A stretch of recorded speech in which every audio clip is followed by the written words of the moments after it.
Good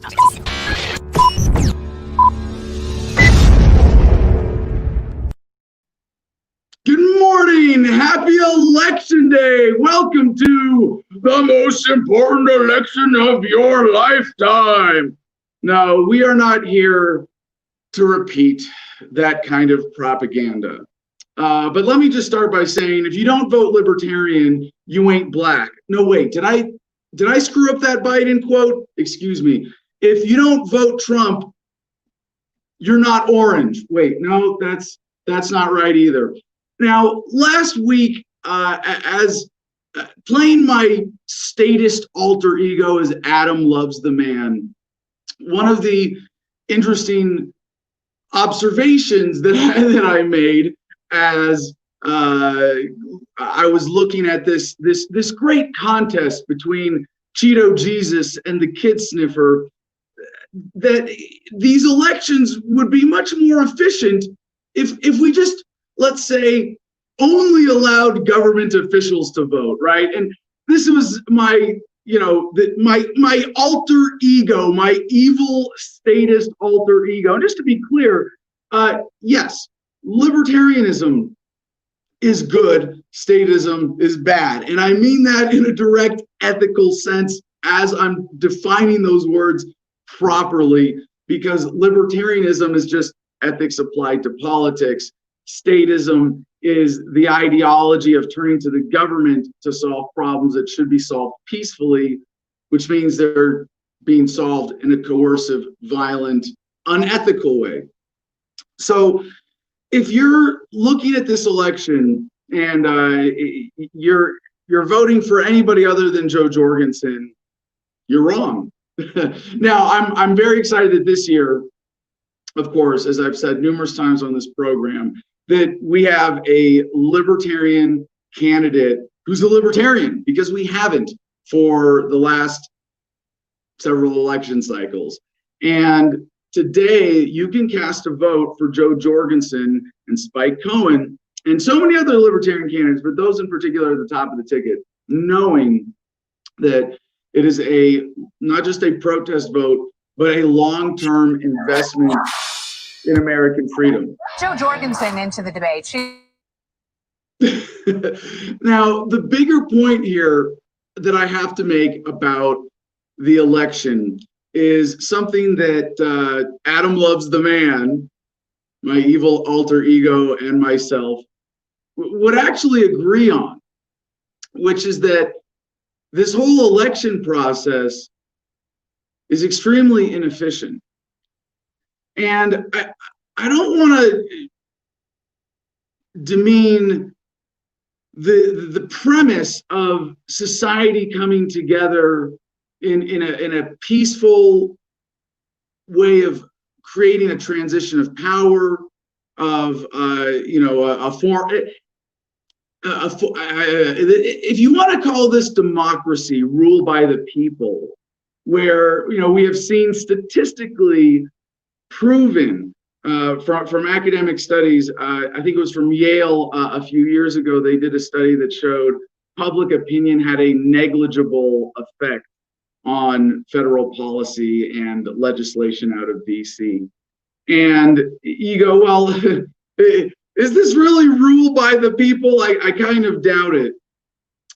And certainly if those who want to take advantage of us, to exploit us, to further the general purpose of government of keeping the super rich getting richer and the rest of us getting relatively poor, then it doesn't matter if you get the right answer to the question. If the question is, should we have red flavored statism or blue flavored statism? Because we shouldn't have either. But more importantly, what I'd like to just encourage everybody to take a moment to reflect on today as I observe this strange agreement between myself and my alter ego, which is that this whole process that we have in the United States of selecting leaders among our pre-approved by the elite's choices. Think about how much time and effort goes into this. How much money do Americans spend just on negative political ads?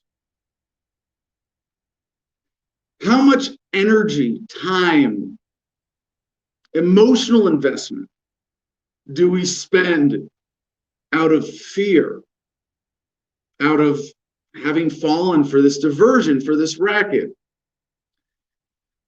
Now, as a libertarian who understands that, why did I become a libertarian? Part of it was because, I just had to be right about everything, but also because I was asking the biggest questions about how do we make the world a better place? How do we address global poverty, world hunger, human suffering, people leaving the toilet seat up, all of these problems facing humanity. How do we get the internet to the half the planet that doesn't even have access yet?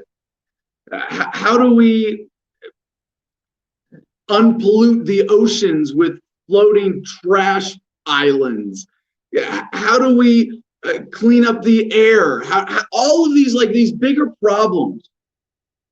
How do we deal with homelessness, with addiction, with broken homes, with all these problems of real human suffering? And I thought, well, is violence ever the answer? Is coercion ever the answer? And if your answer to that is no, well, guess what? You're a libertarian. And if you're a libertarian for those kinds of reasons, it's out of a love for humanity. And if you share that love for humanity with me, then you cannot help but look at this giant distraction of an election, this horrific inefficiency, and not be disgusted. But I don't care if you're a libertarian or not. Like I said, this is a strange parallel where, me and my evil alter ego, we see this horrific inefficiency and go, yeah, we have to be better than this. We have to do better than this. And when I see how much time and energy is wasted on the election, how much time did you, over the last few months, spend thinking or talking about this? I look at NASA. I know this is like a silly, nerdy example where libertarians being nerdy, shocking, right? I look at NASA and I think, wow, all of these great minds, some of humanity's best and brightest, solving the problems of how do we put people on other planets?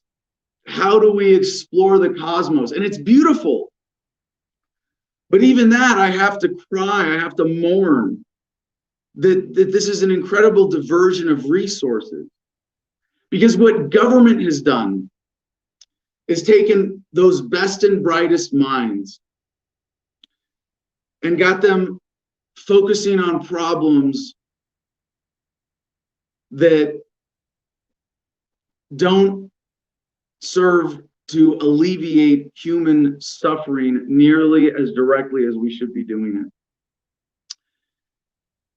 And similarly, the time and effort and energy of the American people being diverted to such an horrifically, unnecessarily inefficient, but also emotionally draining and counterproductive process.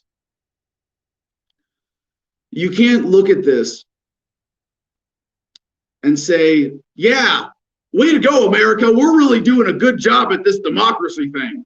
No. This is freaking embarrassing. And I'm truly confident that any human being with a heart and a soul and a mind and an inclination to love and reason and logic will inevitably become a libertarian upon examination of these bigger issues of human suffering. But even if you don't get to that point, I hope that you can step back on this November 3rd, 2020, with everything we've been through this year, and join me in questioning the premises of this system, of this process, and saying we can and must do better. And today, as I said, it's November 3rd. Happy Tuesday. Congratulations, you made it. We made it. We made it. It's November 3rd. We've only got 2 months left of 2020. Welcome to Adam versus the Man. Thank you for joining us today. I know this doesn't really matter to anybody other than our Arizona listeners, but because we had a daylight saving time event this weekend where it's fall, so fall back, wind the clocks back, and you gain an hour, right? Most of the country got to enjoy an extra hour of sleep. Those of us here in Arizona, we're too cool for that kind of crap. One of the reasons I love living in Arizona, are aside from the general libertarian streak, despite being incredibly politically repressed here in Arizona.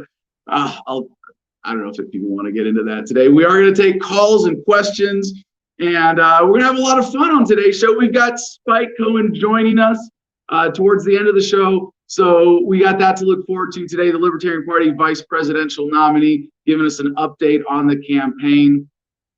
So anyway, here in Arizona, we don't do daylight saving. Sorry. The rest of you can lick the federal government's boots. Here in Arizona, at least with time, we're going to be on our own page. The government cannot manipulate the time, gosh darn it. Speaking of which, it's kind of funny that we're on the imperial system when it comes to measurements, as opposed to the metric system, which the rest of the world is on. But we're still on imperial time. Why do we have to have a 24-hour day? Why can't we have a 10-hour day? 100 minutes an hour. We'll do it. We'll get there eventually, people. This is progress. Yeah. All right. That's why I love Arizona. Let's get our quick promos out of the way here to start the show. And then we're going to get to your comments with Comment Jim Freedom.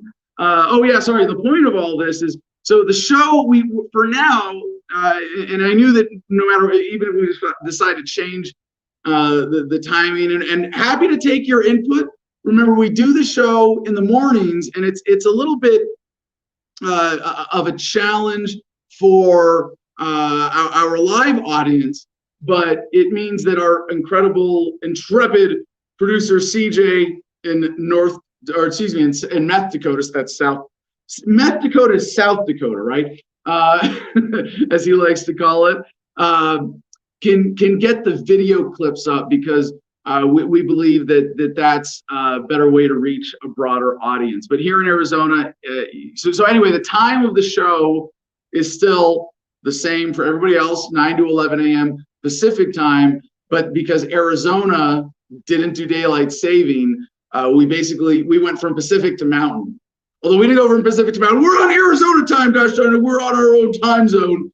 I guess I could call it Gardenia time. By the way, if you haven't seen it, we've got an amazing gallery here for this homestead, soon to be sovereign nation of the Garden of Freedom on Instagram at the Garden of Freedom. And we've got, oh shoot, I'm watching, see, my screen is frozen again, CJ. I don't know what this is. Should I switch over to a different browser because I don't think I can even manage any of the controls. I can see that CJ's got our Instagram page up. So you know what, CJ, while you're doing that, I got to be engaged in the show. We're going to be taking callers today. Here's the big caller contest for today. Because it's election day, what I want to do is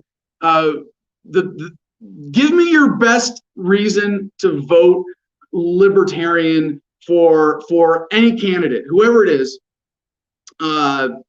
Jo Jorgensen, Spike Cohen, voting Libertarian in general. If there's somebody that you like as a Libertarian candidate who we haven't interviewed yet this election season, let us know about them. Today's the day, and you can win membership in the Adam versus the Man Producers Club. If you go to adamversustheman.com, you can find our Patreon page. And if you give us $10 a month, you get to be backstage in the Telegram chat. This is what I'm watching. This is how I talk to CJ and Jim behind the scenes during the show, and how we do the editorial development for the show with an ongoing 24/7 conversation. Basically, you get to text me anytime. You can actually find my number in the Telegram group and text me directly if you want to. So please check it out, patreon.com/Adam versus the Man. You can also support us with our merchandise there. You can check out makethemdebate.com. Really excited about this platform. And our last plug to start the show is cigarfederation.com. Promo code ADAM, all caps, Adam10 gets you 10% off there. So please support the show that way. And we are going to do, it'll be a fun Sunsets and Cigars this week, this Friday, reflecting on what happened with the election this week, or what didn't. So CJ, before we go to comments and Jim here, why don't you go ahead and play one of these Jo Jorgensen ads that you're so excited to share with our audience.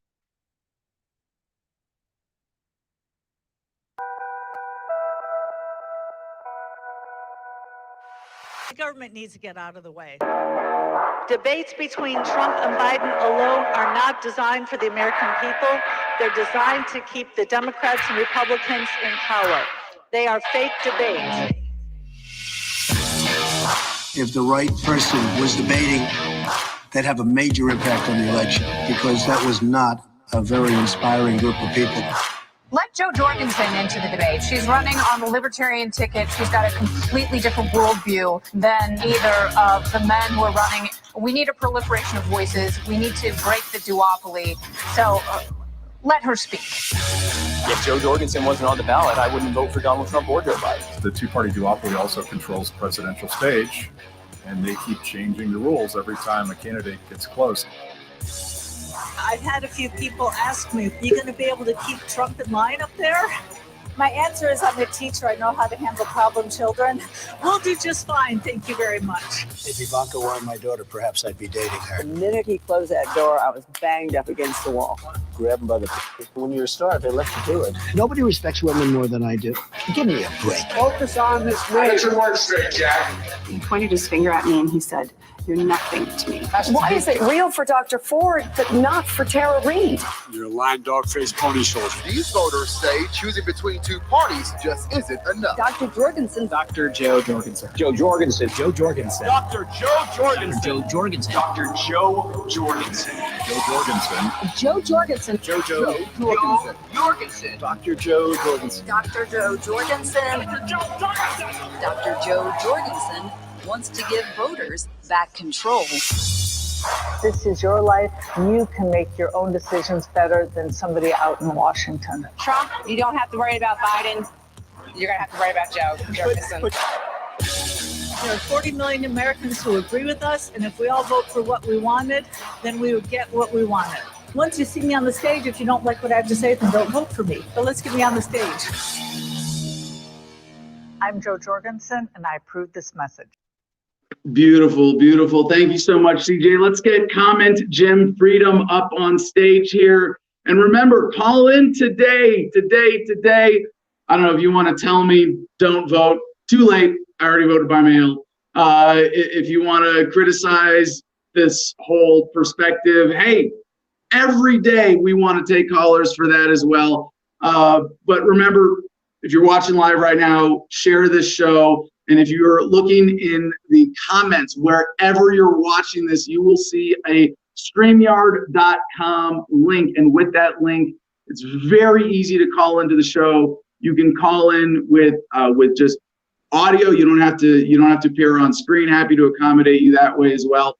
Contest today is best case for voting Libertarian or promotion of your favorite Libertarian candidate this election cycle. Jim, how you doing this morning? We made it.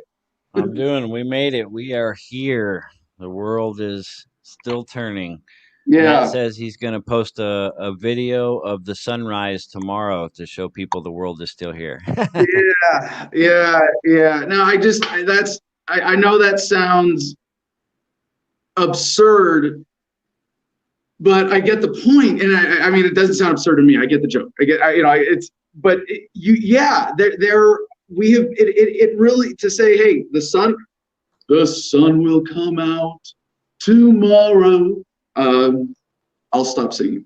But that there are a lot of Americans who really are, stressed about this and see government as government wants them to see it, right? They see government as this, I don't think government really wants. I mean, government is kind of like an abusive parent, right? We talked about this before. As conservatism, being a manifestation of the father figure personality, and liberalism, the mother figure, and of course, that's just how they suck you in psychologically into the system, because government's not a parent, and we shouldn't treat it like that. And no parent should use violence against their children as we have with government today. And it really is an abusive relationship where they government, I don't think really overall, I know this is a little bit of an anthropomorphization of government, and kind of this false image of it as a monolithic entity. But government doesn't want you to think that it's good and perfect and reliable and kind and loving all the time, right? Like an abusive parent, I guess they want you to be afraid, right? They want they want you to think that they could just beat the crap out of you at any time and get away with it.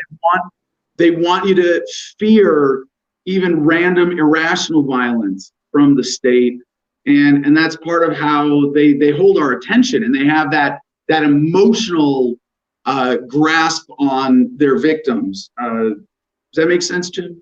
Yeah, perfect sense. By the way, I apologize. Terrified into submission. I was a little distracted by technical issues as we got started this morning. Did I forget anything in the opener, or any promos? No, I don't believe we forgot any promos. You went through them kind of quick, but other than that, no. You hit them all. I think it's just because I haven't had my vitamin C this morning. Yeah, well, I can see the sun shining through. You're getting some vitamin D through the windows, huh? I meant vitamin cannabis. Yeah, that's important. I'm a statist, to get to the comments here. He says we use the imperial system because no other nation has landed on the moon. That we know of. If we even did. Yeah, right. Miss Prepper's calling out who voted for Jo Jorgensen. Hopefully everyone in our audience did. So everyone that's not felonized by the state and is allowed to vote.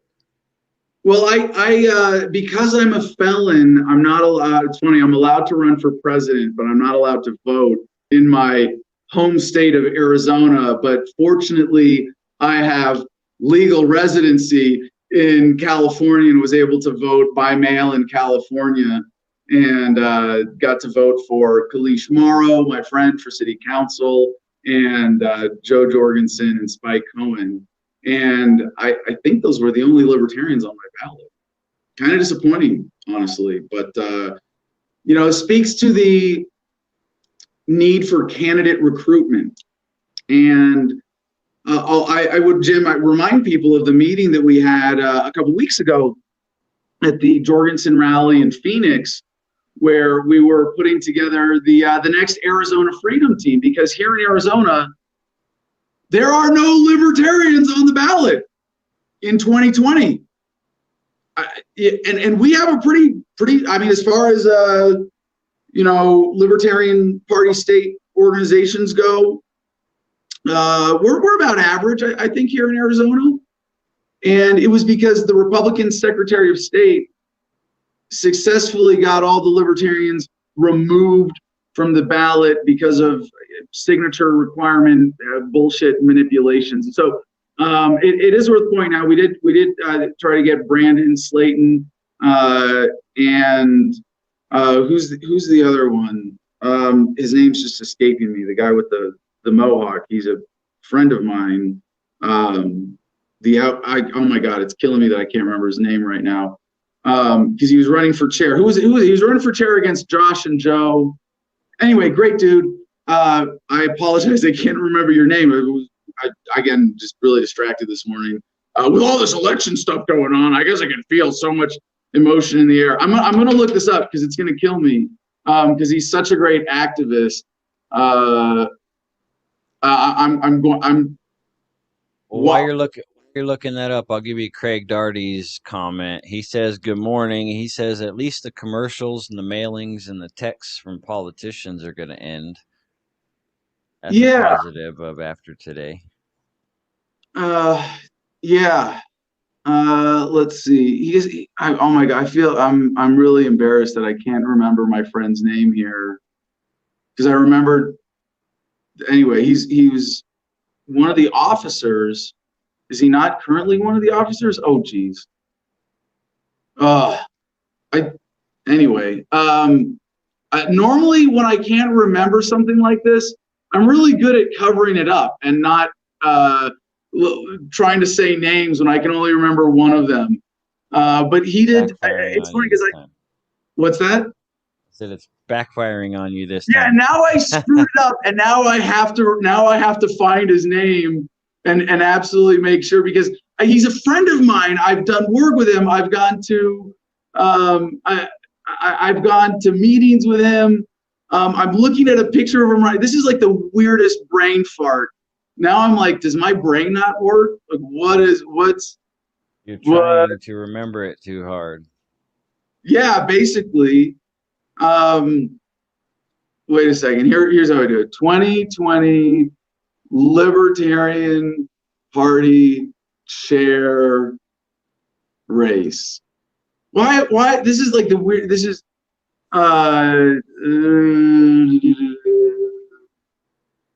This is driving me nuts. All right, here we go. 2020 Libertarian National Convention. Wikipedia. I feel like either I'm the worst libertarian ever, and the worst friend ever, or the best because I'm being so persistent in getting through this. And apparently, let's see. Oh, Mike Shipley. There we go. Mike Shipley, the Mikester, of course. Okay, I'm gonna hit the pipe again. Now I feel like an asshole, or I feel like a champion. I can't tell. But yeah, Mike Shipley and Brandon Slayton, to get back to the point, are the only two libertarians on the ballot in Arizona. But I said there weren't any libertarians on the ballot because they're not on the ballot as libertarians. They're running in a non-party affiliated race where the Republican Secretary of State couldn't do anything to get them off the ballot. Oh, did someone already put it in the chat before me? Anyway, so shout out to Mike Shipley and Brandon Slayton, both great Libertarian Party activists who saw an opportunity to run in that local race. But what we're organizing for here in Arizona, back to the meeting that I referenced with Jim and myself and a handful of our fans, including Mr. Status. Mr. Status was there. Excuse me. One of our favorite regular viewers and member of the Producers Club. And Lonnie Lee Reed, is that Jesus? What was on screen? Talking about me, I think. Oh yeah, Jim Jesus. That sounds good, right? No, comment Jim Freedom. Don't worry, I'll get eventually. I'll convince him of a little bit of grooming and style, and I'll get my hair grown out to matches, and then you won't be able to tell the difference between us on screen. And he'll be able to fill in for me, and you won't even be able to tell. So like that's the Adam Jim plan. But no, so what we were looking at with this meeting with Barry Hess, who is our perennial gubernatorial candidate in Arizona for the Libertarian Party, and Mr. Statist and a number of other great activists and candidates. And it was just about a little over a dozen of us at this meeting, but we were already looking ahead to 2022 and developing a team, Arizona Freedom Team, if you will. So we have that URL parked, and it's kind of fun. It's fun to say the Arizona Freedom Team. But to make sure that we have a full slate of candidates working together to get on like in Arizona, it's to get on the ballot, just to give people that option to vote and to be able to even run a paper campaign. And the reason I'm saying all this is I really want everybody who's cued in thinking about the election right now to stop for just a second thinking about what's immediately in front of us and think ahead to 2022. And if politics disgusts you, then you're a sane human being. But if you have a better way of expressing your love for humanity and helping share this message, then I'm not saying you have to get involved in politics like it's the be-all end-all. But if you don't have something for yourself, like a podcast or media production or issue advocacy or civil disobedience or some other particular, agorist pursuit of yours, then and you don't know what else to do, then here are your two final options: run for office or volunteer for a candidate. Because electoral politics, whether or not it is the answer to statism and the Libertarian Party, and there are plenty of strategic arguments against political participation for libertarians. But of all the things that we can do to spread the message, jumping up on this free platform that the government has created for us and injecting our message into that conversation is one of the most, if not the most, efficient way for you to get impressions, if you want to try to count it statistically, for libertarian ideas out there.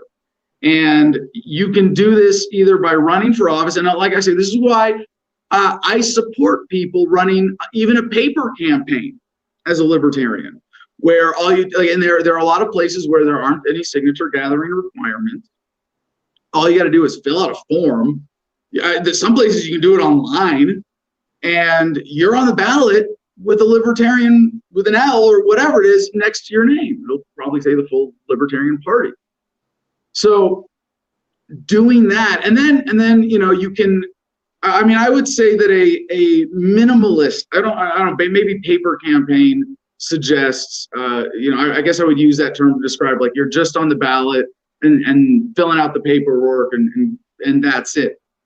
But in terms of efficiently getting the message out, there's you can run a minimalist campaign where you file for office, you do what you have to do to get on the ballot, and you put up a Facebook. I mean, I hate Facebook for lots of reasons, but like put up a Facebook page because it's the easiest, lowest energy investment. You can set up a Facebook page for your campaign literally in 10 minutes.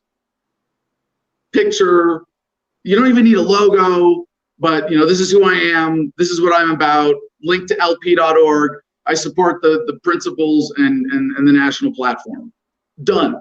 And then, you want to do interviews, maybe put out a press release, go to a debate. You can use, like, if you get one interview as a libertarian candidate running a minimalist campaign, maybe you put in a few hours to set up your campaign, and then you get to do a 5-minute TV interview that's maybe seen by hundreds of thousands of people you would otherwise never be able to reach. Pretty efficient activism. Then there's this kind of middle ground, and strategically, I gotta say, I do see a lot of people waste energy in things that have low return on investment in libertarian campaigns. But you can run anything from a paper campaign, minimalist campaign, semi-involved campaign, to full throttle, everything we can to win and get the most number of votes campaign as a libertarian. I think those are all great modes of activism. But if you are, even if you're afraid to run for office, don't be. If you're afraid to run for office, you have fallen for the statist propaganda. Run, run, run, do it. There's no reason. There's nothing in your past that is more embarrassing than being an elected Republican or Democrat. I guarantee it. There is nothing that they could do or say about you that would hurt you more than the state is currently hurting humanity. So that's the opportunity. Look ahead. So for 2022, and maybe you can be more effective as a behind the scenes person. That's fine. I respect that. But then volunteer for a campaign. If you want, and you might even think, what? I'd like to manage a campaign. I'd like to manage a local campaign, not be the candidate, but that sounds fun for me to manage a city council race. Then recruit someone, recruit a candidate, find a candidate. And that's what we're doing in Arizona, and looking ahead to the fight here to get on the ballot. And there's a significant amount of research that you need to do first to understand your race, how it works, what the authority of the position is, how many constituents, things like that, and then choose one. So in Arizona, we are working to recruit at least a full slate of candidates from the top down on the ticket to make sure that we have a governor candidate, a U.S. Senate candidate, and all of our congressional races with a libertarian candidate. And then we have 6 or 7 statewide offices we want to make sure that we have candidates for as well. And I don't care if you're qualified or not, because if you're a libertarian, you're more ethically qualified than any of these statists. So CJ says we have a hater comment. Jim, what do we have? Oh, he's just I was about to go into Facebook. He's on Facebook, on your Facebook, and he's basically just saying, calling you a bunch of racial slurs, Jew slurs, and here's one. You have nothing to do with libertarianism. I've known the founders for decades. This dipshit is garbage. That's his. The founders. That's what he says. Phil Fellows knows the founders for decades. You're a typical kike bullshitter. Bullsitter, he says. So he's not very good at spelling either. Well, I do like to sit on bulls. It's a fun sport. I say, it's normally he says, libertarian. That's the bottom line. Yeah. Okay. Well, can we get more intelligent haters in our audience? First of all, please. I like to rate my trolls on a scale of 1 to 10, and that's got to be like a 1.5, because you're throwing. And there are ways to be a racist and try to sneak it in and be more subtle. And as a Jew, let me say, you know, we have some, we make easy targets, as history hath shown. That's like the worst Holocaust joke that's ever been told. I think I should get an award for that. Just now, what I just said, that you know, as history hath shown, Jews have kind of had some you know, targets on our back, right? But yeah, not just the Holocaust, obviously, which I am not a denier of by any stretch, but certainly a revisionist, and maybe we'll talk about that when we get past all this silly immediate election relevant news today. But yeah, you want to come out with like you want to argue the definition of libertarianism next to a pretty pathetic racial slur? No. No. It's frustrating when they can't even get their own crap right. I mean, he literally says, "You are man enough to talk to me." That's what he says. He didn't say you're not man enough. He says you are man enough to talk to him. And then he says, "I knew all the founders of the Libertarian Internet Party." Okay. Anyway, so not the American founders. But I want to share a comment from our producers club. You know, back to the subject of running for office. Excuse me. And by the way, if you run for office as a libertarian, there's one other perk. You get to do an interview on Adam versus the Man. Yeah, this platform, and this was our policy from as soon as I lost the nomination, was eliminated, we said, all right, well, we're going to, you know, shift focus for the rest of the cycle to rebuilding this platform and this business with Adam versus the Man. And if, you know, we said any libertarian running for office is welcome to come on as a guest. But Mr. Statist, who, if you haven't figured out yet, isn't really a statist. That's his audience persona. But he said he's having to think ahead to 2024 because that's the next sheriff's race here, and he has a pretty good guerrilla campaign planned out. Mercedes in the comments says, "I don't like this." I don't know, was that what's this? Mercedes, the racial comment, where we have the light effect. The light, yeah. We're still working on the studio here. Really excited to get this done. I keep saying this weekend, and this past weekend, I got a little distracted and didn't have the time to put into it that I wanted. And Jim wasn't here, so I know the sound right now is still a little echoey because we don't have the sound foam up yet, and it's because I got to get some other things done before I can put the sound foam up. But yeah, it's happening. So Mercedes says the trolls are being jerks. The lighting is fucking amazeballs.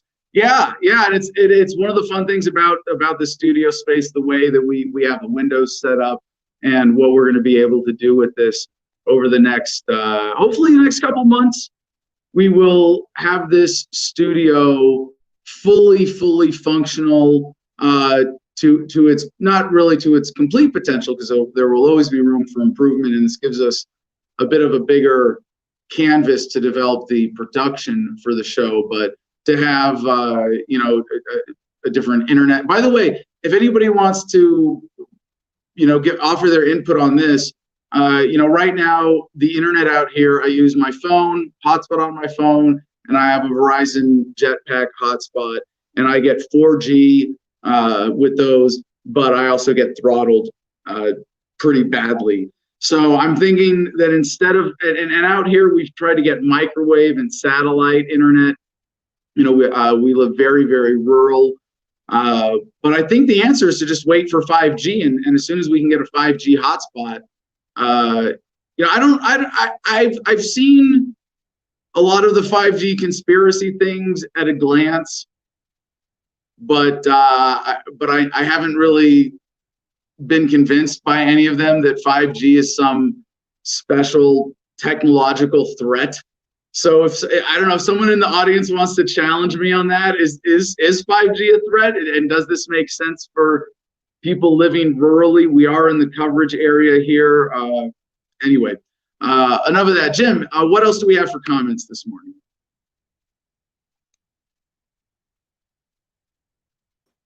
Uh, 1054 says, if trolling were an Olympic event, that guy just blew out both knees trying to reach the parallel bar. Yeah. I thought that was funny. Yeah. There was one other one here. I got to scroll back up to find it because of all that trolling. It was Craig pointing out, oh no, it was 1054 again. He was saying he noticed last week's Adam Loves the Man clip on Adam's channel has over 3,200 views, far more than others. Very odd that they're promoting the Love the Man. No, the reason for that, well, let me I mean, and by the way, if anybody, wants to play the game, how many people actually watch Adam versus the Man, I'd be interested in hearing any of your analyses. But the shadow banning, if you haven't looked at the numbers, just look at my numbers for views and engagement on Twitter, YouTube, and Facebook, and Instagram. Actually, I think Instagram is worse. The funny thing is, I've been consistently active most of the last few years on Instagram. I actually have been active and fairly consistently active on Instagram at least since 2014, if not sooner. No, 2013, really, when it was still kind of up and coming, and pretty quickly got up to 20,000 followers, and then creeped up, and I think at one point I've been more or less stuck at like 22,000 followers for the last like 3 or 4 years. It really is. I mean, I don't think of it like, I think of Instagram for me more as like a free photo archiving service, and for social media, this and man, if you missed it, okay, so right now I'm at 21.1 thousand followers on Instagram, and I've never been able to really break through much from that. But no, the reason I think the Adam Loves the Man #1, A Change of Heart, is that live video has 3.3 thousand views compared to, which is more than most of our videos, which is freaking embarrassing. And I will repeat. When I had 50,000 subscribers on YouTube, our baseline view count was 5,000 views per video, 1 in 10. Makes sense, right? And I know this was a baseline because I had an intern post a couple of times of like 5 minutes of black silence because they rendered a video file wrong and didn't check it. And it would still get about 5,000 views. And now I have 250,000 subscribers, and our baseline view count should be 25,000, but it's really like 300. So when I'm a Status goes, look, Adam, you got 3.3 thousand views on that. I'm like, I used to get more than 3,000 views for an accident before we got shadow banned on YouTube. So it's an interesting struggle. It's an interesting thing that we're up against with the shadow banning and social media censorship. And now again, being past election season, getting back to building the business, Adam versus the Man. And a big part of that is we want to get some interns. If you're interested in getting involved, send me an email, adam@thefreedomline.com. If you're interested in coming out and visiting at the Garden of Freedom, email me, adam@thefreedomline.com. And we have to figure out some way around this. So another question I would pose to the audience, how do you solve this Rubik's Cube of beating the censors when you find that you have the suppression that we have here? And CJ calculated at one point that just this year we were cheated out of it, you know, by some estimates, and this is for the views that we got. I hesitate to say it because it almost hurts. But one of his estimates was $80,000 just over the last 8 months of daily production. But what if we were getting even just that baseline view per subscriber ratio that we used to get? It would be easily in the hundreds of thousands of dollars.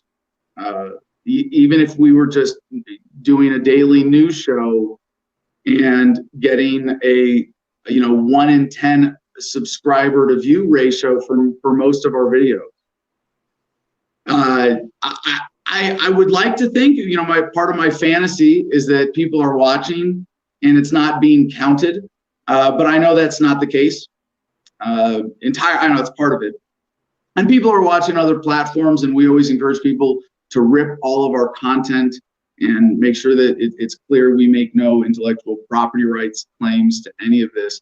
Which reminds me, CJ, I think when you redid the logo, I'm just noticing now, or the overlay, you took out the copy left symbol. We need to put that back in there. Yeah, it's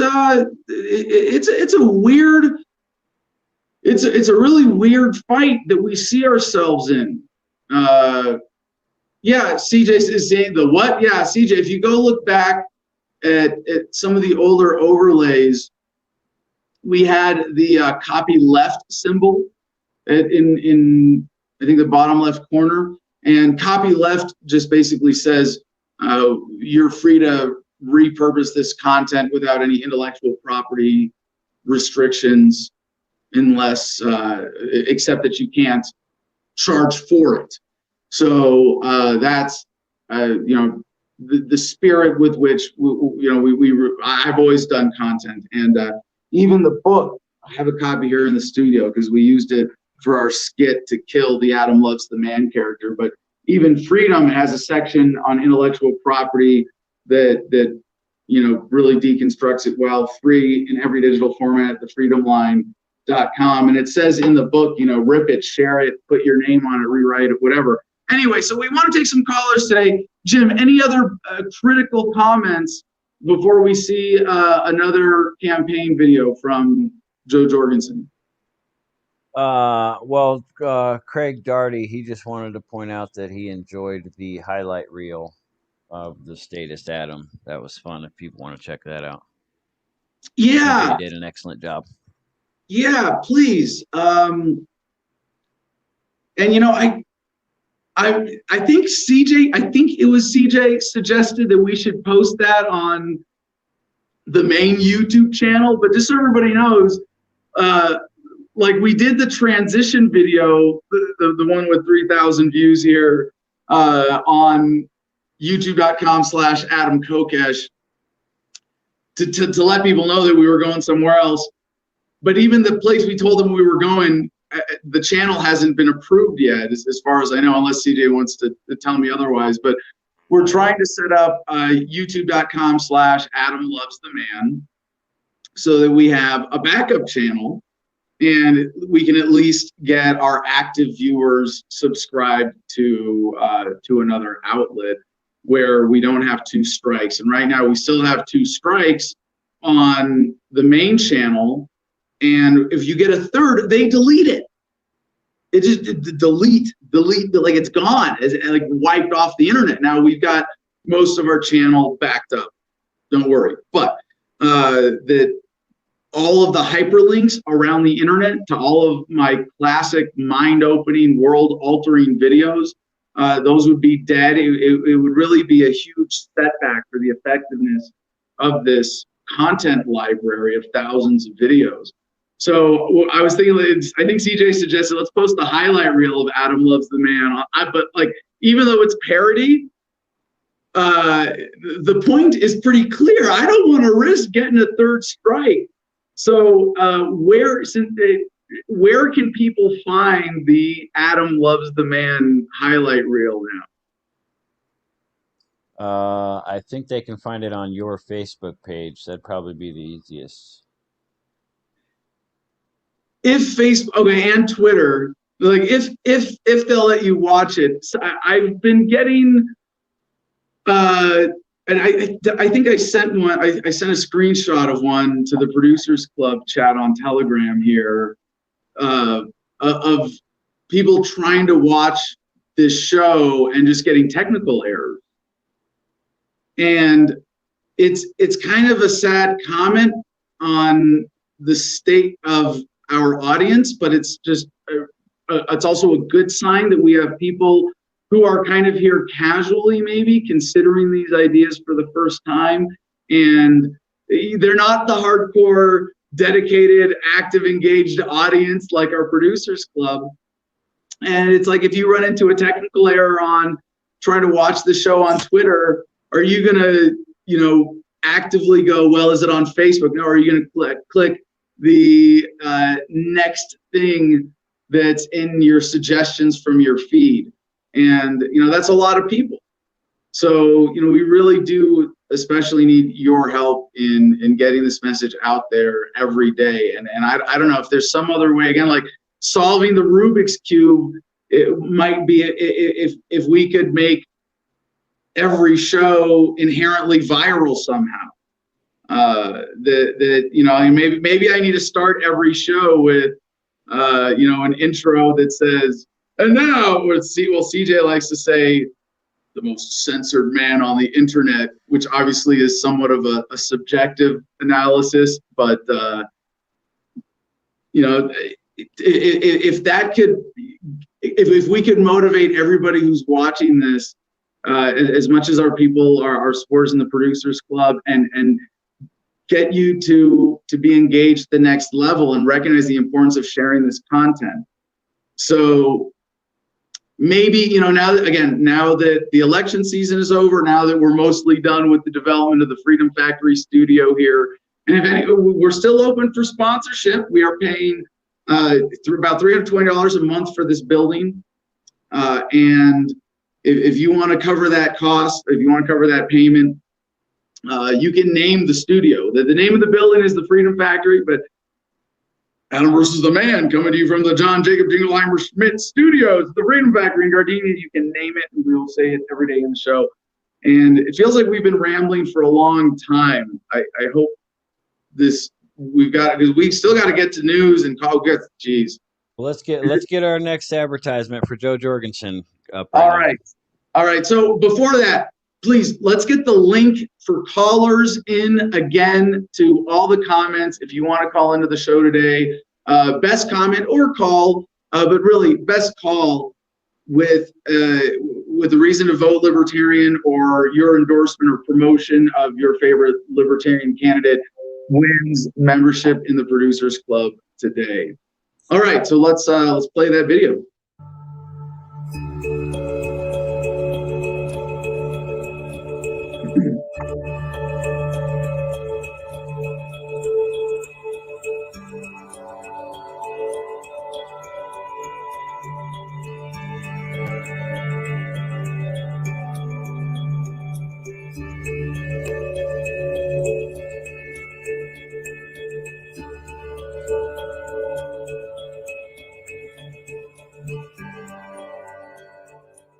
Cash, why don't we, he brought up a good point there. Why don't we discuss the due process issues and the motives behind creating, fatherlessness as an overall pandemic? It does happen to mothers, where we always like to preface that. So what do we do when due process is being ignored in a courtroom, mostly in family court? And then you have judges and lawyers that have immunity, and you really can't do anything. Yeah, it's one of the conundrums involved in family court. Now, I don't think any American citizen you talk to, if you were to ask them, what is the one thing in your life that you care the very most about?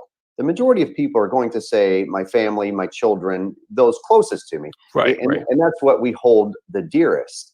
So it perplexes the mind when you have an individual who's been a law-abiding citizen, they've been a tax-paying citizen, and yes, taxation is theft, but nonetheless, they've been complying with everything they're supposed to comply with, right? Right. they are avoiding having their doors kicked in and their property seized. Right. But the unsuspecting American who has a relationship that breaks down, that happens every single day. Relationships fail. People move on in their lives. They grow and mature. There's a variety of circumstances.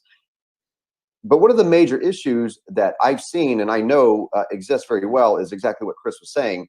And it's that you go into these court systems believing as the average citizen that it's an imperfect system, but it works pretty well. It works for the average person. As long as I'm a good person, I'm going to get treated fairly. The average citizen would believe that until you set foot into these courts. And if you were to spend one afternoon or one morning sitting inside these family courts, it would very rapidly change your belief system about these courts. Oftentimes what we're seeing is a systemic due process violations. Now, more specifically, what am I talking about?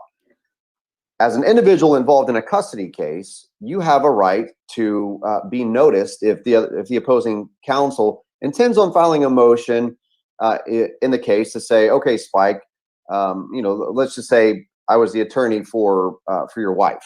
Okay. And she wanted to seek full custody. You guys were separating. She wanted to seek full custody, and I was her attorney. I would be required by law to file a notice of a motion with the court, which also then has to be served to you. Right. And also have to file a motion requesting whatever number of things that I want. So if it's for my client, we were going to seek full custody and we were going to seek child support, and we were going to seek that you pay for extracurricular activities in daycare. I would formalize these things in a motion, let you know about it, and serve you. There would have to be a proper service and notice of service of that motion that's filed with the court. Oftentimes this isn't done. It's completely bypassed. And then status calls, oftentimes where these litigants aren't even present, they're not even in the courtroom because there was no notice of motion, there was no motion, there was no formal pleadings. And we're seeing judges take it upon themselves to just sever contact, oftentimes with very arbitrary reasoning on why they're doing that and not following state statutes. Without notifying the father or the parent that's being denied contact? Absolutely, yes. Over 2/3 of people within the family law court system are representing themselves as a pro se litigant, oftentimes against seasoned attorneys. Now, we're talking about them fighting because the attorneys can do it on a whatever it's called, where they get a piece of what comes in. So the person who has money to make has an attorney that's going to be getting a piece of that, and the person who's trying not to get it has. Okay. What the states are doing is making themselves a party to, basically a contract. So whenever you marry somebody, there is a contract. Whenever you've now gotten a marriage certificate from a state, because most states do require those, and you've invited the state in. Let's just go ahead and cut this off right here. We don't want the state involved in our personal relationships. People enter into contracts every single day without involving the state. It isn't until there's a breach of that contract that the state needs to become involved. And in the case of our children, their only job is to, number one, find out, are either one of these parents unfit? And the state bears the burden of proof to prove that. And if neither one of the parties has motion saying the other person is unfit, then it's not before the court properly. But yet what these judges are doing is they are essentially finding you to be unfit and only awarding you every other weekend.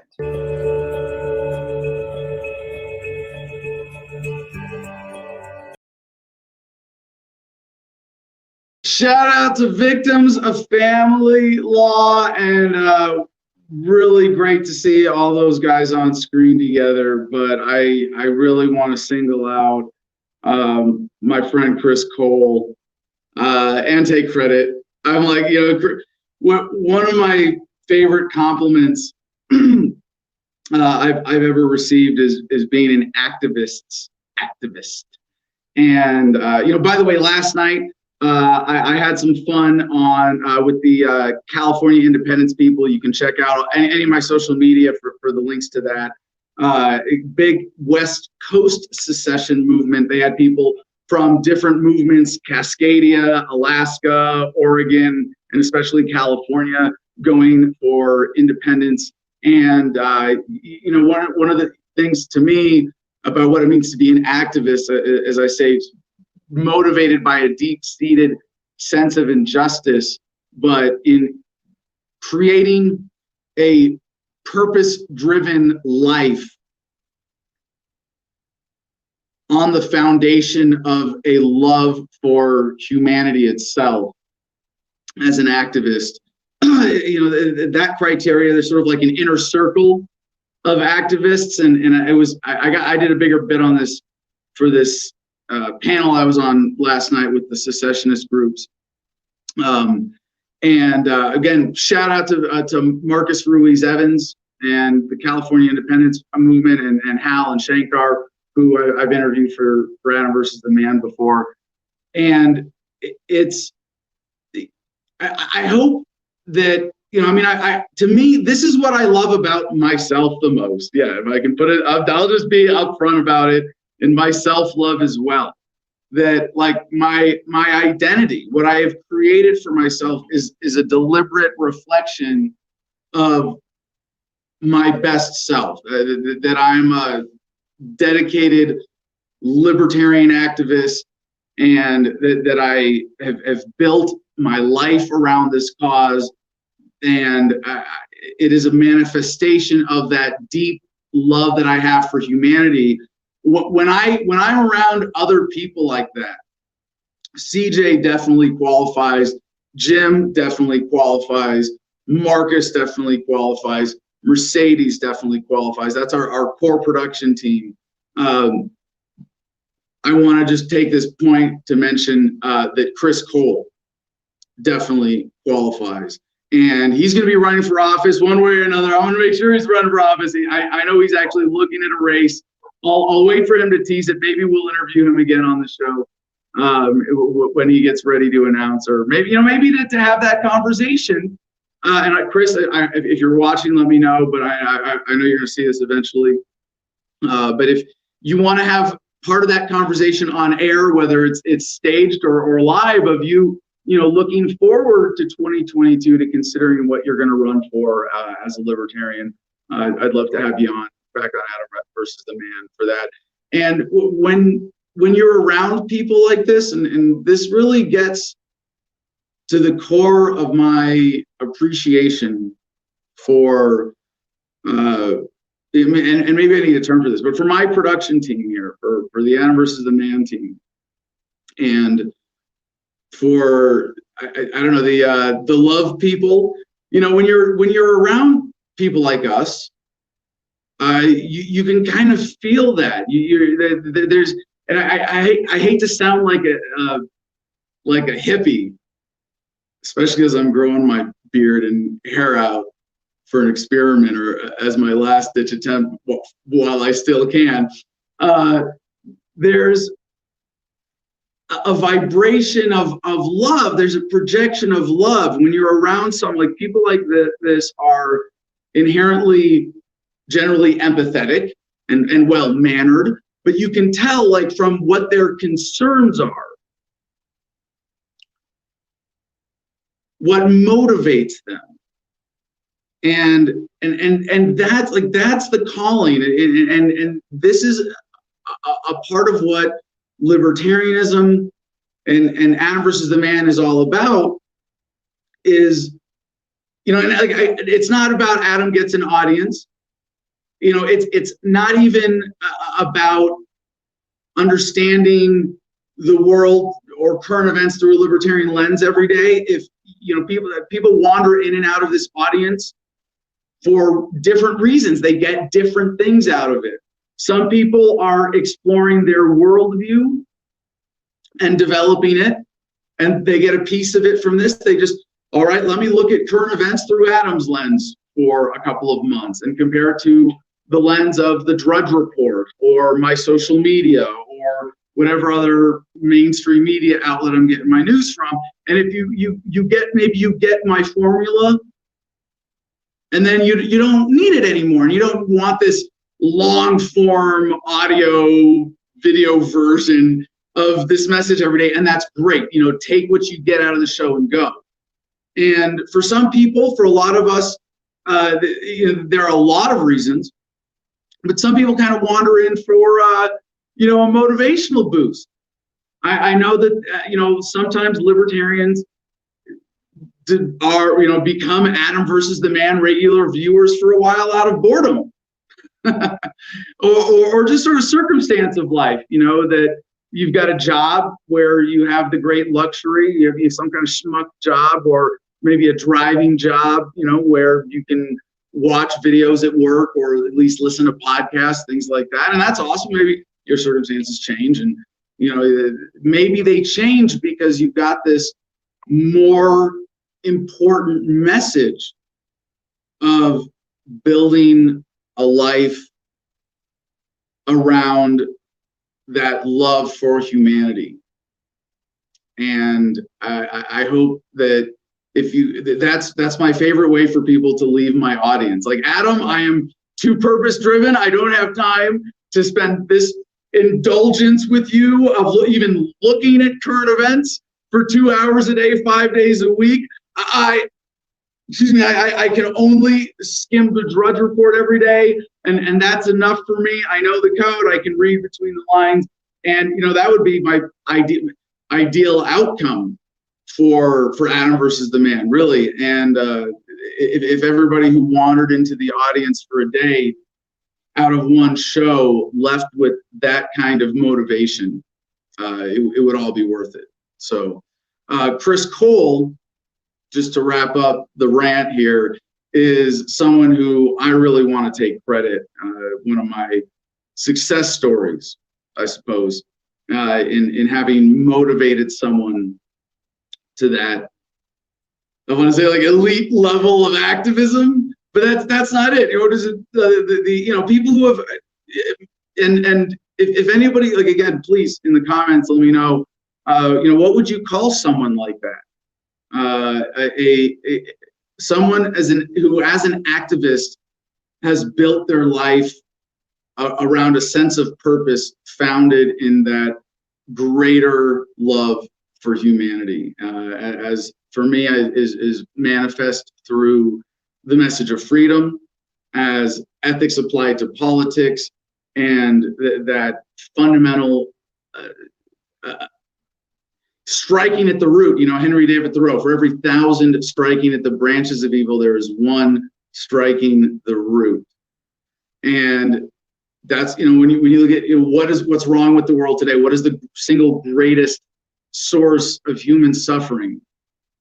And it's a little subjective, I get it, but if your purpose isn't at least as good as libertarianism, taking on the state fundamentally, then it better be on that scale, like world hunger or poverty, or curing. You better be curing disease. You better be working on the cure for cancer if you're not taking on a cause of that nature.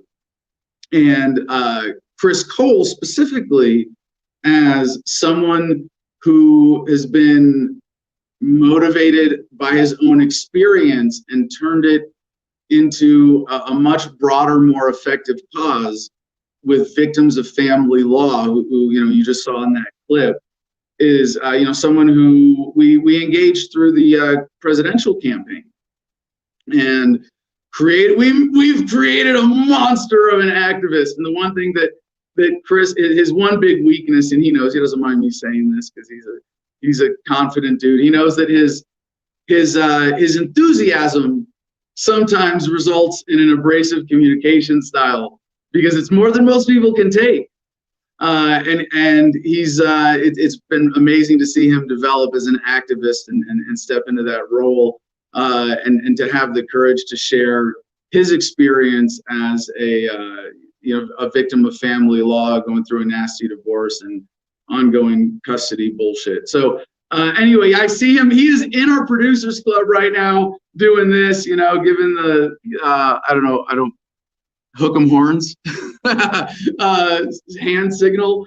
So I think Chris is saying yes, and we'll be able to get him on as a guest in sometime for his next campaign. So let's see. Can we get another caller on? I guess a couple things I need to say administratively here for the show to answer. It's funny, when you're so throttled. I know the only people who are watching live are ones who can tune in, have the luxury of doing this in the morning. Although I was going to say, I think our anti-Semitic troll earlier might be drunk on the other side of the world and watching this in the evening or something. All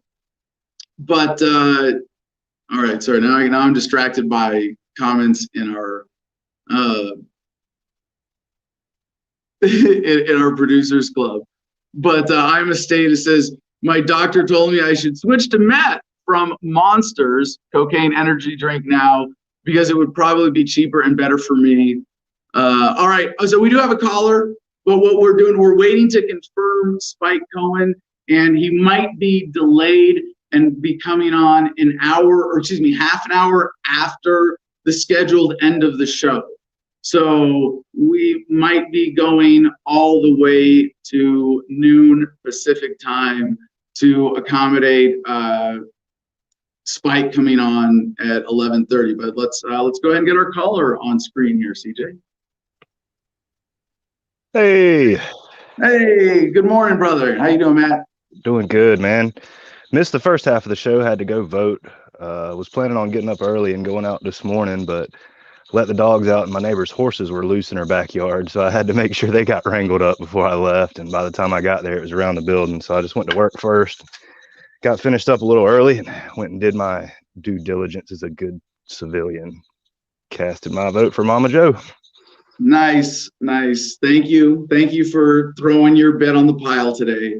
Now before we get to anything else, I want to do this one sort of production note in order to make the show more accessible for you, because I was thinking if there would be a convenient way to stream just the audio of this and you could listen by headphones, is there an app that you prefer for podcasts or that does live streaming for audio that we could at least trust to not censor alerts if people wanted to sign up for alerts for when we go live, to be able to get anything on an audio channel?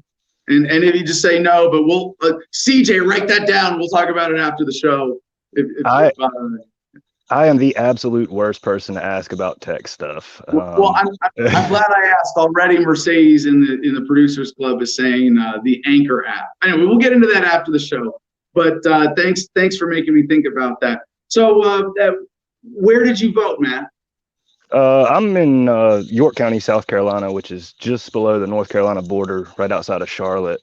So my local polling station's a little AME Zion church up the road. So it wasn't too bad. It took me about 15, 20 minutes to get through the line. Didn't have to wear a mask. That was cool. I had one ready just because I thought they might try to make me, but I didn't have to. Thank you for the beard there. No, didn't have to wear a mask, so that was cool. Nice. No, that's. And you said it was at a church. Was that awkward? No, it's always there. It's not really. I never really considered it being anywhere else until somebody was like, "Yeah, separation of church and state," and I was like, "Well, I guess that's a good point, but I don't know why they do it. I mean, they still vote at the schools. Like the schools are all shut down, so they can be polling stations. But I think they just spread them out because I mean, there's like 5 or 10 different polling stations within. Like you go any direction from my house, you're going to pass 2 of them within 10 minutes. So, you know, it's kind of a silly objection now that I think about it, because you go, what would be neutral? A public square where they set up a booth just for that, right? It couldn't be an existing structure or even owned property, right? Because you do it at a school. I mean, you think about, and I'm invoking the objection of the violation of church and state concept, and the idea that the church might just even as a subtle reminder that the church is there, right? For or against, whatever it is, you know, it'd be an interesting experiment, but I bet you would see an effect if you had all elections at religious institutions or at Christian churches or just at schools or at the DMV. Like you would affect, you know, there would be. Yeah, right. Yeah, right. Yeah, but the DMV would actually be I think, a more neutral location, because even doing it at a school is not neutral. Right. Even doing it at a school is inherently a subtle positive influence towards government education, or a reminder that government schools suck, but one way or another, it's, but it has it's some like, impact. it's in like the rec hall, so it's not like you're walking past the pews up to the altar to cast your vote. So I didn't really pay attention. It's just a community service function. Yeah, South I didn't really pay Carolina- attention if they pulled stuff off the wall. Like, I don't know if there was crosses or, little baby Jesus anywhere. I didn't really pay attention, but it's the way it's always been here. So I'd never really second guessed it until CJ mentioned something about it this morning when we were chatting. So this is like okay. So you said you never thought about this, but you've always voted at churches, and that's just the way it's always been. Even like, I just want to point this out, because you're a member of the Producers Club. You're someone I would, I would say is a thoroughly intellectually engaged libertarian, right? Thank you. Yeah, I consider myself that. Okay. And even for something as like blatant and in your face as this, you hadn't considered it. And I this is a reminder of humility for myself, that even though I have been, I like to say I first identified as a libertarian, in high school at age 18, which is now 20 years ago. And it took me 10 years to understand libertarianism as a principled ethical message. But even having been that definition of libertarian now for 10 years, I still haven't rooted out significant chunks of statist conditioning. And it is something, especially now that we're not talking about the election, that we can look forward to with Adam versus the Man, is making this show an exercise in challenging those premises and assumptions, because and having an election at a church versus a school versus an outhouse, which would be appropriate, Right. Here in Gardenia we have an outhouse, like right over here we have an outhouse. It's a big wooden box with a bucket and a toilet seat, and it's nice. It's a very comfortable outhouse. It's poop in a bucket for human manure, and but we spray painted voting booth on it. So that's our, vote early, vote often. One of our fun little inside jokes, and then we have a Vote Libertarian Party sign on it as well. But that's not. I don't think that's not a game changer, but it's a great example of how you had, despite your engagement, didn't realize this until someone pointed it out to you. And so I hope you remember that and take that into, something that you can do to help us develop this production to create more value for our audience, because a lot of the ways that society does this has huge implications. Obviously, statism itself. I mean, if we just, if you could get, my video, The Message of Libertarianism in 1 minute, on national TV in front of every single American, just going, hey guys, have you considered this? Would be enough for, I don't know how much, but a major chunk of the population to go, oh yeah, I've been a statist my entire life, and I just never thought about it because it was kind of the default position. Thank you for making me question my premises. And I hope that's a motivator of major positive change coming out of coronaphobia. So anyway, Matt, what else is on your mind today? Oh, not a whole lot, man. I just figured I'd give you a little feedback on what it's like voting in South Carolina. I mean, they gave me a little Q-tip, so I didn't touch the screen, but I accidentally touched the screen before I realized I was supposed to use a Q-tip. So I apologize to anyone's grandma. No, I'm in favor of that. I've said this from the beginning, even though I've called this a hoax, not that the virus isn't real, but presenting the coronavirus, and this is exactly what's going to get us in trouble with the censors everywhere. Presenting the coronavirus as a unique biohazard that represents a threat that is a scale bigger than the flu is a fraud. And all the policy it made to enrich authorities and their corporate sponsors and the bankers and the superclass is a hoax. It is a crime. Now, and I'm saying the virus is real. It may be a unique threat. It might be even, and I doubt it.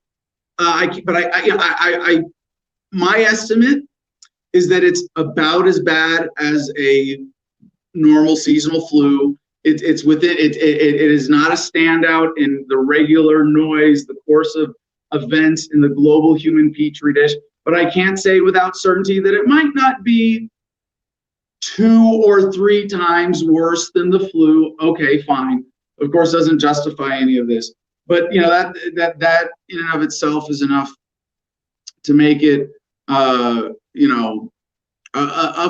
and a crime. And important that we do challenge this and recognize that this is the main thing that they're censoring right now. This is exactly why we got kicked off YouTube, and it was for questioning the efficacy of the authorities on COVID. But when you see a message censored, you should go, oh yeah, all the more reason that to pay attention to it. So the experience that we're getting now, like I said from the beginning, if one of the side effects is that it raises awareness of the disease or the germ theory of disease, like I'm a germaphobe. I maybe that's not the right term. I got to create a new label for myself. I'm germo-conscious. You know, well, you could just say that you recognize how gross people are in general. And, you know, I wash my hands before I pee. Yeah, absolutely. You know, if I've been shaking hands and touching doorknobs. Like I roll around in the dirt out here, and I live a hippie, organic, granola, very crunchy kind of lifestyle. And when I drive to town and go to the gas station, you know, I want to put on gloves when I pump gas and open the door. I don't. I just wash my hands, or I don't. You know, I'll go to the bathroom and wash them. And, you know, when I open a door like that, you know, I'll use my pinky on the part of the door that I think has been least touched. You know, and so that voting there is now touchless. Essentially, they give you a Q-tip to touch the screen. You know, I'm in favor of that. That's cool. You know. Yeah, I mean, it just seems like kind of wasteful, I guess, to buy all these Q-tips for one time. But like I could have brought my own if we knew we were doing this. I could have brought my own and didn't have to use government stolen money to do it. So just adding to the expense. I don't think. Like, well, you know what? They don't even need that. If they had a touch screen, they give people. You know, just give people the option with the touch screen. Although, you know, all of this is. You know, it's you know, when people ask me a lot of questions, both as a pundit and as a candidate, like, should government this, or would it be better if this?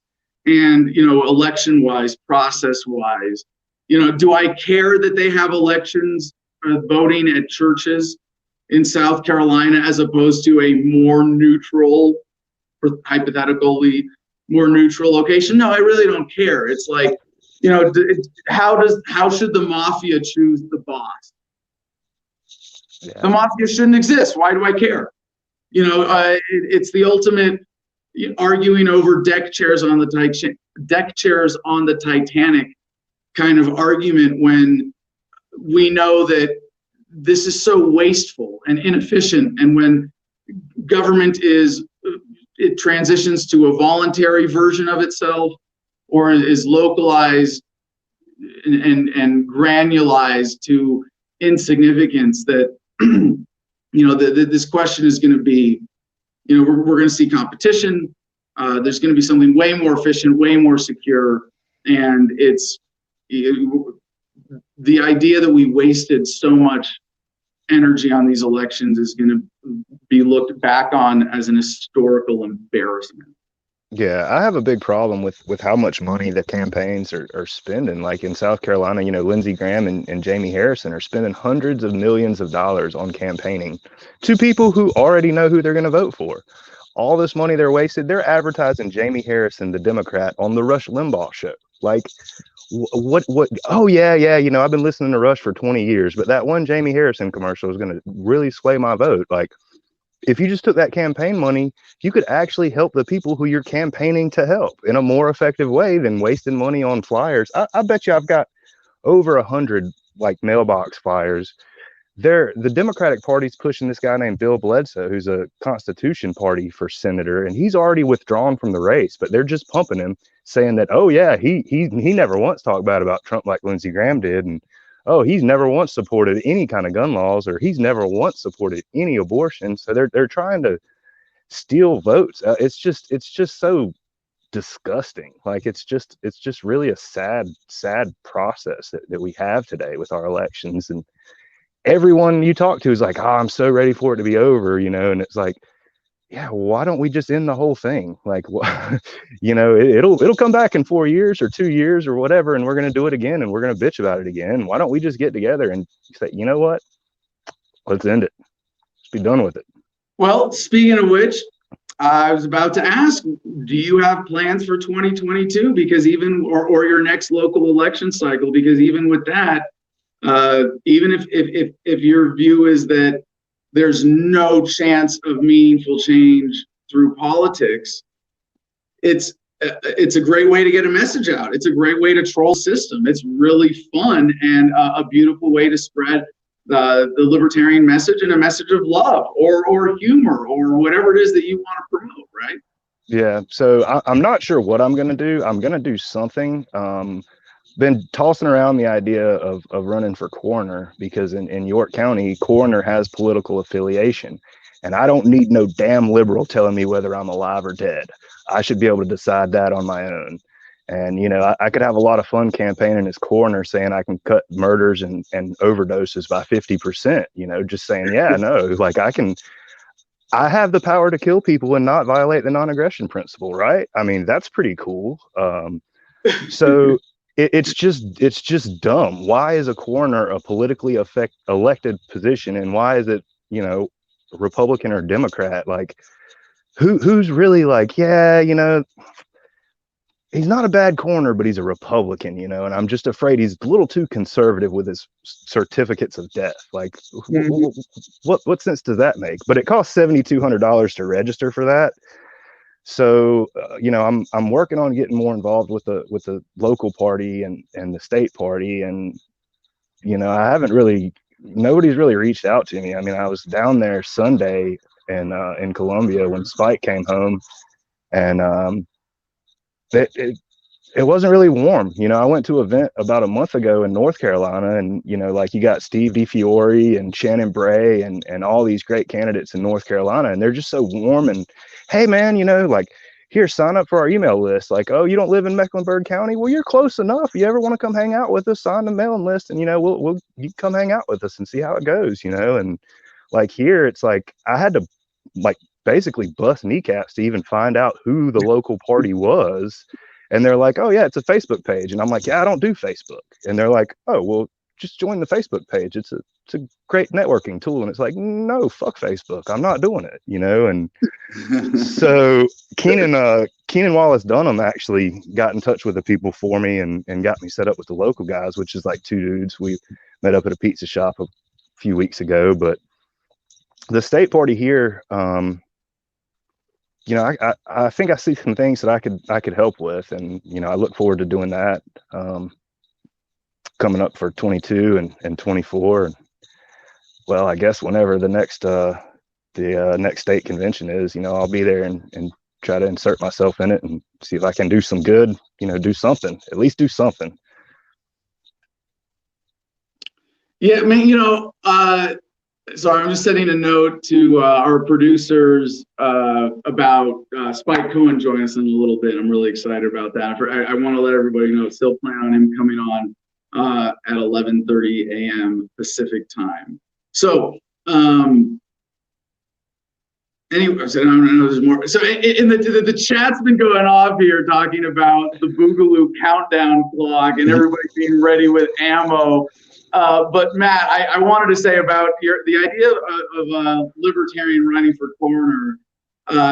It's a cool opportunity, and I think I would encourage you to deliberately create a serious campaign and candidate persona and presence and message, but to also have a kind of shtick attached to it. I think you could have a lot of fun. I'll be reaching out to you guys for help if this turns into a serious deal. I definitely. Well, I mean, I like to think of myself as a just generally humorous guy, right? Just being when I'm naturally positively engaged in a conversation and with other people, I like to make people laugh, and it's just part of how I communicate. And I have some set lines and some dumb dad jokes that I tell over and over again. Obviously, I've heard one or two. 86.75309% of all statistics are bullshit made up to manipulate you. What's sad is I never caught on to those numbers until you addressed it the other day and actually said what it was. I never realized what you're putting together there. I only developed the line fully recently because I used to say, and by coincidence, the first two digits were the same because 86 sounded, it was like an engaging, believable number. But I would say 86.59328654. It's just random numbers. I would always start 86 and then point whatever. Then based on circumstance, I would go with as ever long was appropriate until people were like, oh, this isn't a real number. And then it was only recently I figured out that I could make the Tommy Two-Tone reference into one of my favorite songs built into it. And I won't sing it because I'm a really good singer and that might get us a copyright violation. No, that's why I sing instead of play video clips on the show. Speaking of which, in terms of the coroner candidacy is an opportunity to inject a serious libertarian message and a serious libertarian alternative through comedy, because you do have to do something. You can't run for office as a libertarian on the platform of I'm going to be a better operator of government like the Republicans and Democrats, and being suppressed message-wise. We always have to have some angle. We always have to have some way to get people's attention. And even if you don't have it, it's still worth it as a minimalist campaign to do it and just get out the straight libertarian message. And Bob Newhart style, if that's what you want to do. It's still worth getting people thinking. But you remind me of this Norm Macdonald bit where he goes, I can't do a Norm Macdonald voice. Oh my God, Norm Macdonald has such a great distinct voice, but he's like playing his sort of, laid back persona going, all these politicians talking about, all these issues like jobs and regulations and war and abortion. How come none of them talk about death? If I ever heard a politician say, I'm going to guarantee an end to death, that's the guy I would go and vote for in a heartbeat. I would be lining up to vote and support that guy. And I'm really not doing Norm Macdonald justice. If you want, it's okay. Yeah, I get what you're saying though. It's like they can be like, oh, this guy's funny. Listen to what he's going to say about death, and then kind of like the Vermin Supreme approach, and then get them laughing, and then throw in some serious like, hey, taxation is theft. This is where we're squandering our money in the county on these things, and that kind of stuff. So. Yeah, well, Matt, you personally though, this race as coroner, your demeanor, your just natural speaking tone and presence, I think, for some sort of it would be straight man comedy to do that, but to make jokes about death and government and being a coroner, just to develop. And you write 5 good jokes that'll get you through a campaign season for coroner. People aren't spending that much time listening to coroner candidates anyway. Is there coroner debates? Like, can we schedule a coroner debate? Because I guarantee you that I know death better than she does. Hold on, I want to look this up. Because I've never heard of one. Has anybody ever heard of there being a political debate between coroners? By the way, while it's occurring to me, and we're talking about sort of stuff other than the presidential race right now, down ticket political issues, so to speak, I want to point out that if you can go vote in Arizona, not just for Jorgensen and Cohen, please go vote for cannabis recreational legalization. We have a great medical program here, and there is a referendum on the ballot. And Jim and I did the analysis. We looked into the details of the bill itself. It's not great, but it does distinctly cross that line from medical to recreational, and I believe will have a huge positive impact here in Arizona and in whatever state you're in, Matt. So I would ask you, did you have any? What other libertarians did you get to vote for, or were there any besides Joe and Spike, and any relevant referenda on your ballot? No referendums. Keenan Wallace Dunham did not get nominated by the LP, so he ran a write-in campaign for senator. So I did write in Keenan, and a few of my friends already wrote me in for sheriff and coroner. But yeah, I voted for Joe and Spike. I wrote in Keenan for senator. Keenan's been on your show, right? You know Keenan, don't you? Yeah, no. Keenan's another great Libertarian Party activist and perennial candidate. Fun dude. Yeah. So yeah, I wrote him in, but that was it. No referendums. Nothing else. Pretty much just a straight ballot this time. Okay, so there have been coroner's debates before. I just did a quick Google search, political debate coroners, and I'll one have of to the look results. into that. Yeah. So I got it. But it would be one that isn't so heavily guarded by the duopoly that it would be difficult maybe for a libertarian to sneak in, right? But yeah, this is from the Eagle Post, which is KentuckyNewEra.com. Experience autonomy lead topics at coroner's debate. So it sounds pretty boring. But both agreed that the office of coroner should be nonpartisan and that they will keep 2 deputy coroners on staff. The two differed in their opinions from there. Obviously viewership for coroner's debates has never been significant. I don't think I have to look that up. Right. Yeah. Now, I do want to say, one other point before I forget, as kind of an administrative note here. I did read the news today. I'm not avoiding covering normal headlines, but there's nothing. I didn't see anything in the Producers Club or my social media or Drudge Report today that was like urgent headline news. So we are kind of indulging Election Day to have a little less of a news-centered show. Yesterday, we did kind of the same thing, but especially looking back on the week as Adam loves the man. And I think we're going to keep taking callers and talking about election stuff. And I do have a couple things about that. But, I don't know, Matt, if you wanted to comment on this before I get to the top story, which is, a sort of election overview by Andrew Romano. Let's see, this is from yahoo.com, but is it? Yeah, it's actually a Yahoo story, I believe. And the headline, I got this from Drudge Report, was that 77% worry that violence will break out following the election. And you mentioned this yet on the show today.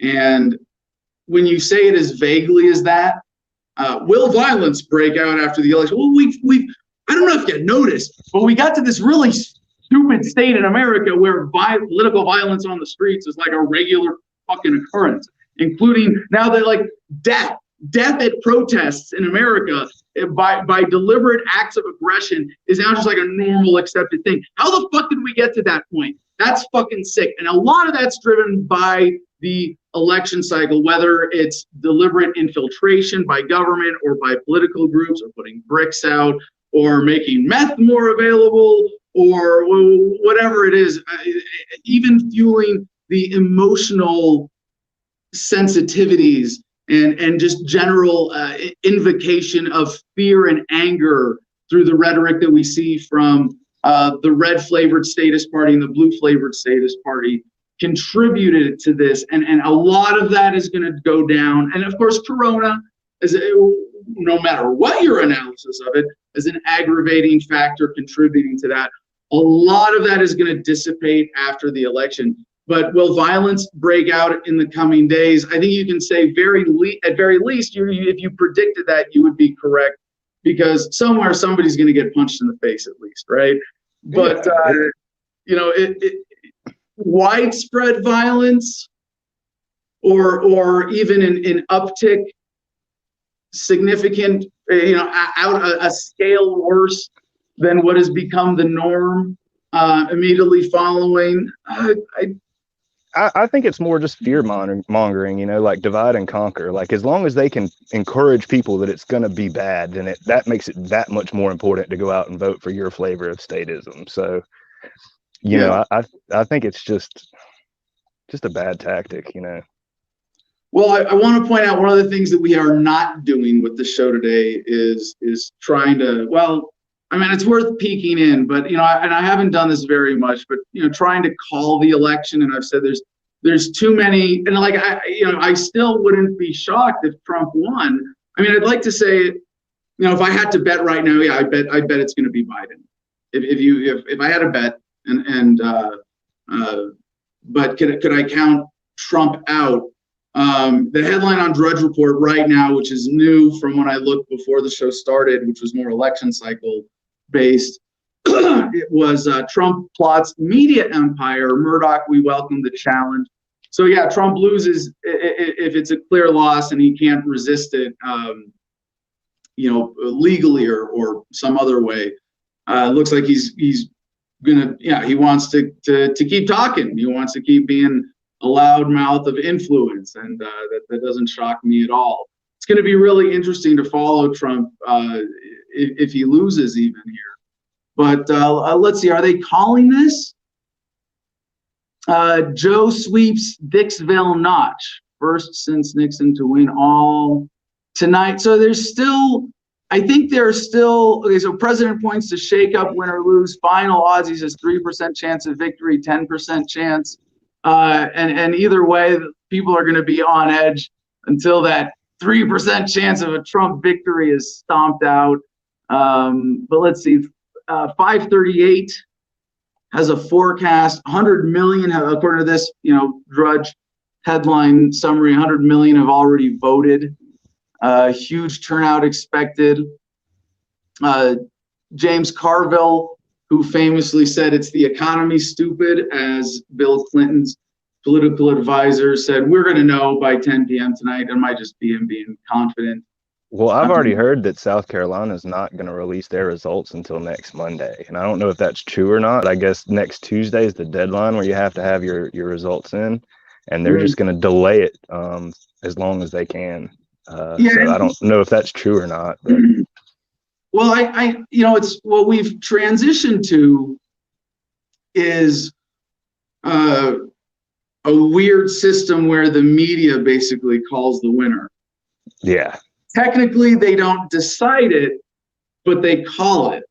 And can we reason their criteria is on election night, can we reasonably say that with certainty that this candidate or that candidate has surpassed the electoral college criteria for a majority victory there? And they won't care if North Carolina, if they can call South Carolina, they don't care if the official results don't come in for a week. If they can call it from exit polling and say with reasonable certainty it's going this way, it will. And that's why there's this potential for Trump, if he is declared the loser tonight by the mainstream media, that he would say he won't see. What normally happens is there's a clear enough winner from that. And this is what made the 2000 election such an anomaly. And if you haven't studied it, it's actually worth going back and studying Bush v. Gore in 2000 and how that played out in Florida, and how our friend Roger Stone was involved with the Brooks Brothers riots, where they were preventing a certain round of recounts to guarantee that Bush, because it came down to whether Florida's electoral college votes went to Trump or Bush, or excuse me, Gore or Bush, who would win the election, and ended up being decided by the Supreme Court when they said, this is where the recounting stops, basically.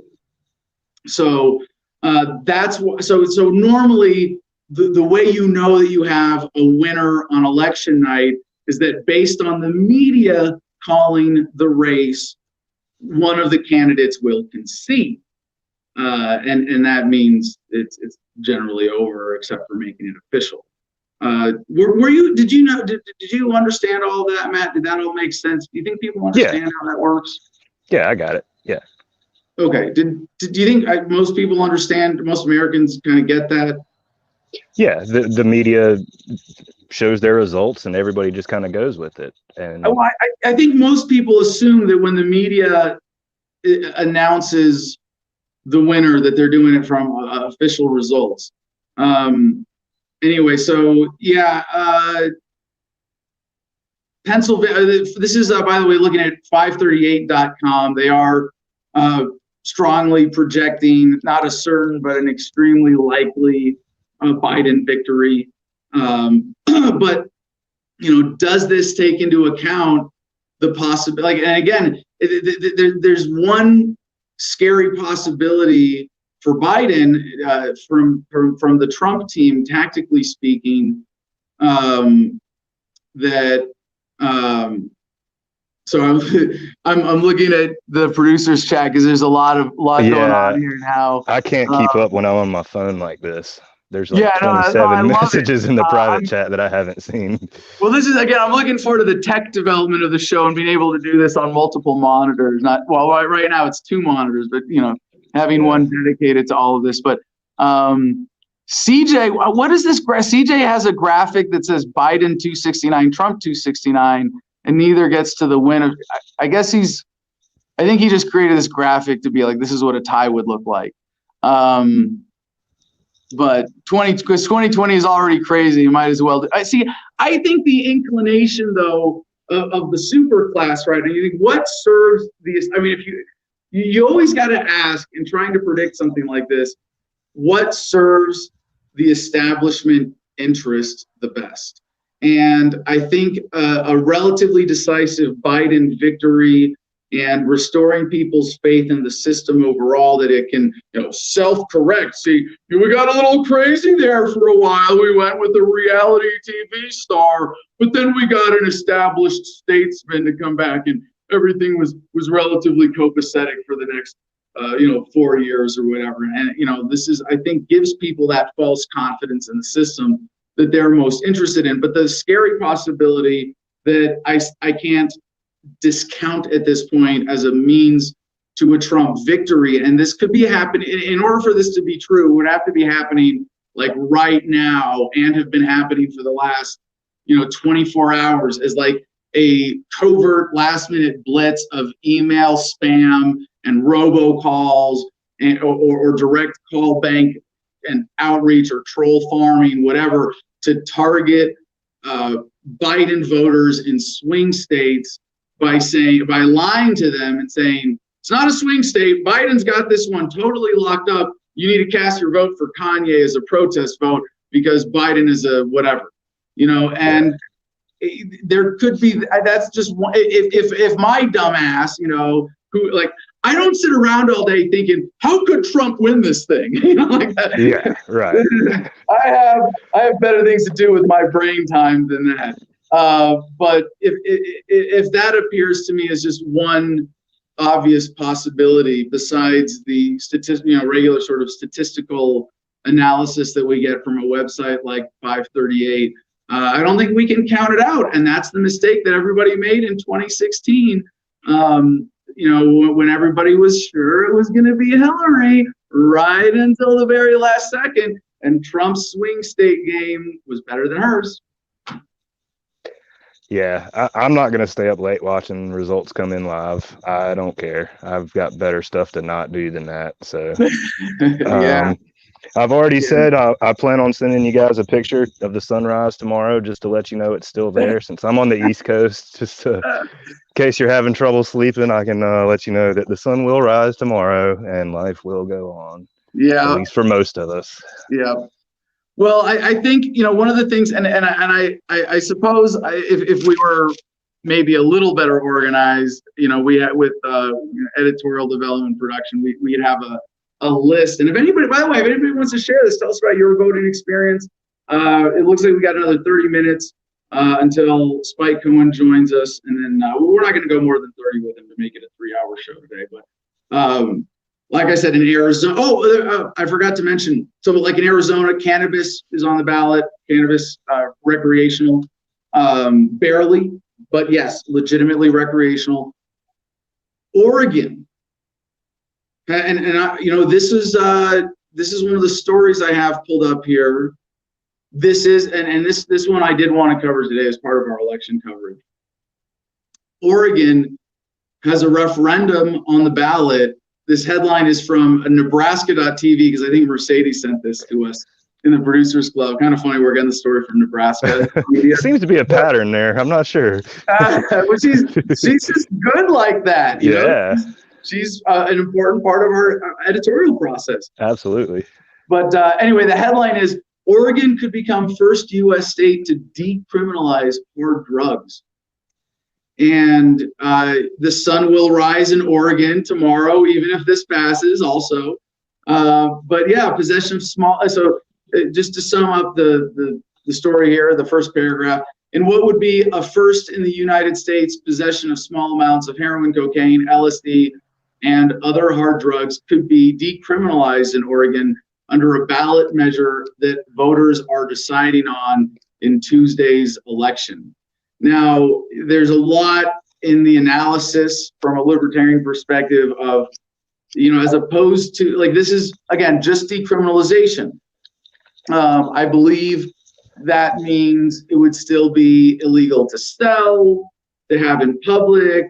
You know, you could still get tickets, and there would be local ordinances and all sorts of other things. It's not full legalization, and it's not going to be a full, you know, it might be like it's decriminalization of just possession of small amounts, and those might be so small as to not be relevant. But like we have right now, decriminalization in Colorado and Denver County and in the city of Oakland, California, for psilocybin mushrooms, and the sky didn't fall. You know, this.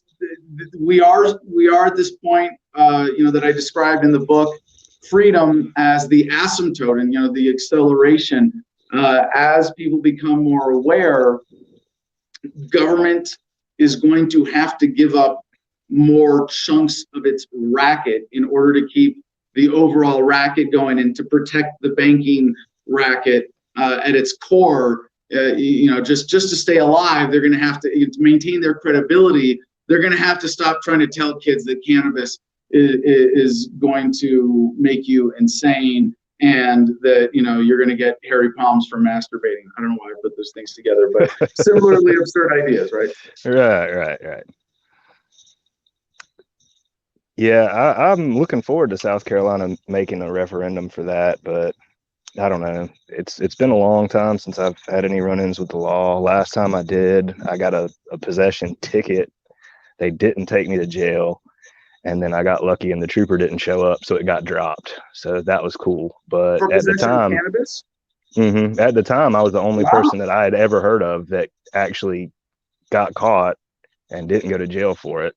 But I guess because it was a roadblock by a state trooper, they were too busy to take me to jail for it, so they just wrote me a ticket. And then, cool enough on them, didn't show up for court, so it got dismissed. So, you know, that, you know, that's you know, interesting. I love that kind of anecdotal insight.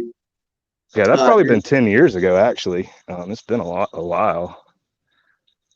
Okay, so there's a story that was related to that. I was trying to pull that, but I'm not going to identify who this was, but a friend of a friend of a friend of a friend was going through a drug or a DUI checkpoint in California and had a baggie of cocaine on the passenger seat that she had just forgotten was there, and drove up, and cop was like, "Hey, what's that?" Pulls it out, writes her a ticket for a misdemeanor possession of methamphetamines because he didn't test it, and misunderstood what it was or whatever. And same thing. I think the way, I don't remember exactly the outcome, but it was something like she showed up in court and the cop wasn't there. She was able to basically beat the charge, and you're like, wow, yeah, that's the state of things.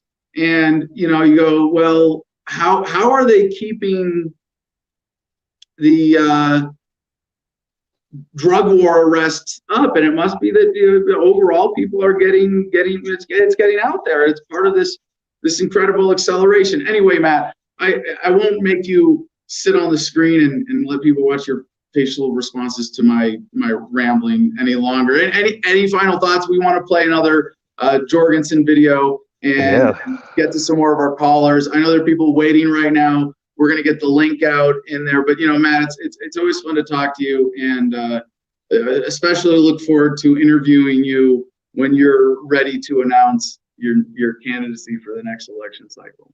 Yeah, thank you for the support, and thank you for the knowledge. I feel like I've grown a lot just being part of this little producers club, and getting a little closer instead of just watching the videos, actually having the ability to bounce ideas off of you and everyone else in the producers club. And it's just a really great experience. It's a great network we're building here, and I'm looking forward to the next cycle.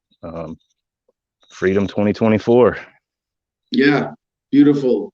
Thanks for joining us, Matt. Appreciate the call today. Yep. All right, so let's CJ, let's roll that next Jorgensen video and get the caller link out in all of our comment sections, please. COVID-19 pandemic has reminded us all how much the American healthcare system has failed us. You'll be able to keep your healthcare plan. Period. We are facing a gap between those who have and those who have not that is growing at a frightening pace. My heart breaks for the millions of Americans who have been left behind.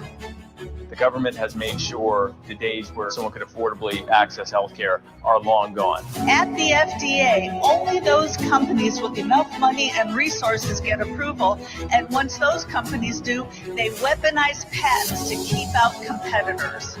All they do is squat on the patents of the old drugs that they have and jack up the prices of drugs that have been around longer than most of us have been alive, to the point where it's unaffordable. They jack it up 100 or 1,000 times because they know that the insurance and Medicaid and Medicare have to pay for it.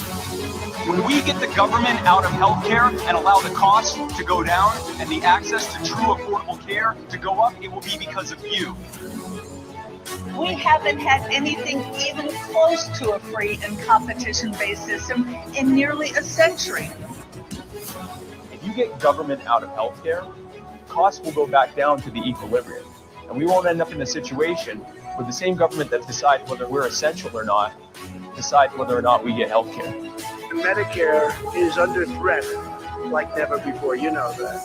The current American healthcare system isn't working for anyone, other than the wealthy and the well-connected who always have access, or the billion-dollar insurance companies that bring in new record profits every year. It's time for real change. I'm Jo Jorgensen, and I approve this message. Beautiful. Someone we can all be proud to support. And I thought I was fixing the lighting in here, and I was wrong. CJ, you see that glare? I don't know, is that bothering anybody? It's having that light in my face. Is that weird? Someone in the not all of a sudden, did I lose connection to the producers club? I haven't seen anything since CJ saying, because 2020 is already crazy. Yeah, it's gonna. All right, we have who do we have there joining us? He doesn't even know when his own producer's on the screen. No, it's the lighting here is the glare is like, in order to do this, I'm basically blind because I got to keep the screen very dim to keep it from overheating. But it's with the glare, the way we rearranged the curtains for the interview with Peter. So by the way, is that up? Did that get up where we killed Adam Loves the Man? No, I am waiting on that. So I'm gratefully looking forward to it, though. Yeah. Yeah. So, right. But we'll keep talking. I'm gonna fix this lighting situation. Well, with that being said, you guys, you see this blazer that I'm wearing? You see this? This is actually really nice, and it is available at our store. Where he's really fixing this. Okay. So you can go to our store and help support the broadcast by picking out any of your favorite apparel. I know Jim has a custom case coming. You're excited for the beanbag chair. Matt bought you this hat, but really today, this packable jacket is what I'm wearing today, and you can get yours at adamversustheman.com. And that will help support this broadcast. It's a nice windbreaker if you got to take the animals out for a nice poo.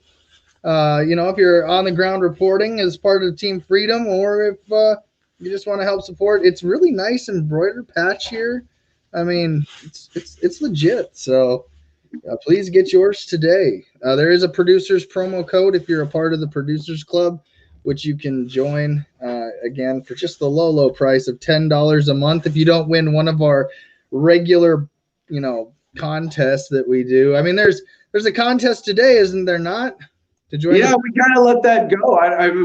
We really haven't had any entries. Well, there's somebody in the backstage, or not the backstage, the comments, and Jim had to go, so I guess I'm filling in for comments today too. And man, I'll tell you what. Your platform gives people the chance to say whatever they want. And I mean, really, like, whoo, man, I'll tell you what. Let's see here. Can I find any? There's a guy, Phil, click the link, call in and have this conversation, with Adam. And that's one thing I don't think people appreciate more about the show is how available it really is to participate, and there's no real illusion to it. What you're seeing is what you're getting, minus when we play a week-long status show. I mean, that we kind of do owe an apology to some people for, but not sorry really overall. But otherwise, well said. I wish that people would actually join more. Sometimes I see like for example, Fina here, she's in the comments saying, or join Adam's page from Hawaii. Yeah, right. We've interviewed her, correct? What's that? Hasn't she been on the show? Yeah, she has. And what's the time difference from Pacific time to Hawaii time? Like, I guess it's not that bad. It's only 3 hours or something. Anyway. Yeah. So I just wish that people would join in more. You see a link, and then instead of saying something unintelligent in the comments, just come have an intellectual conversation as adults. It's like, why can't more people be capable of that? I don't know. Well, one of the things we did yesterday is we wanted to go back and do a direct shout out by name to everybody who's running for office as a libertarian, who's been a guest on Adam versus the Man this year. And we didn't make it all the way through the list. So by all means. Going back, we're back like to halfway through September. So by the way, before I name anybody else, I want to say that basically today with our competition, we have, in the next 18 minutes until Spike joins us, or maybe if he's quick, maybe we'll take some callers afterwards. And by the way, I hope you guys are enjoying the show as much as I am. I think this is a nice, fun, relaxed, what we call this a watching from a distance, right? Like a way I don't feel like the world's gonna end anytime soon, Adam. Yeah. Like the sun might rise tomorrow. Thank you, Matt. Yes, I'm grateful for that. We are allowing the election to dominate the conversation today, but not at the expense of our more global, inclusive perspective, if you will. Yeah, global and inclusive. Yeah, we use words used by a lot of statist assholes. I don't mean it the same way, obviously. But yeah, this has been really nice. I really appreciate everybody who's joined us and stayed with us, and for all the comments today. Thank you so much for engaging with this show live. Again, we expect that Spike Cohen is going to be able to join us in just 17 minutes.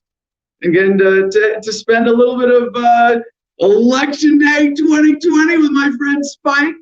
I'm looking forward to that as well, and to doing my little part to directly contribute to the Libertarian Party presidential ticket. So what's up for grabs today? A membership in our producers club for that's true.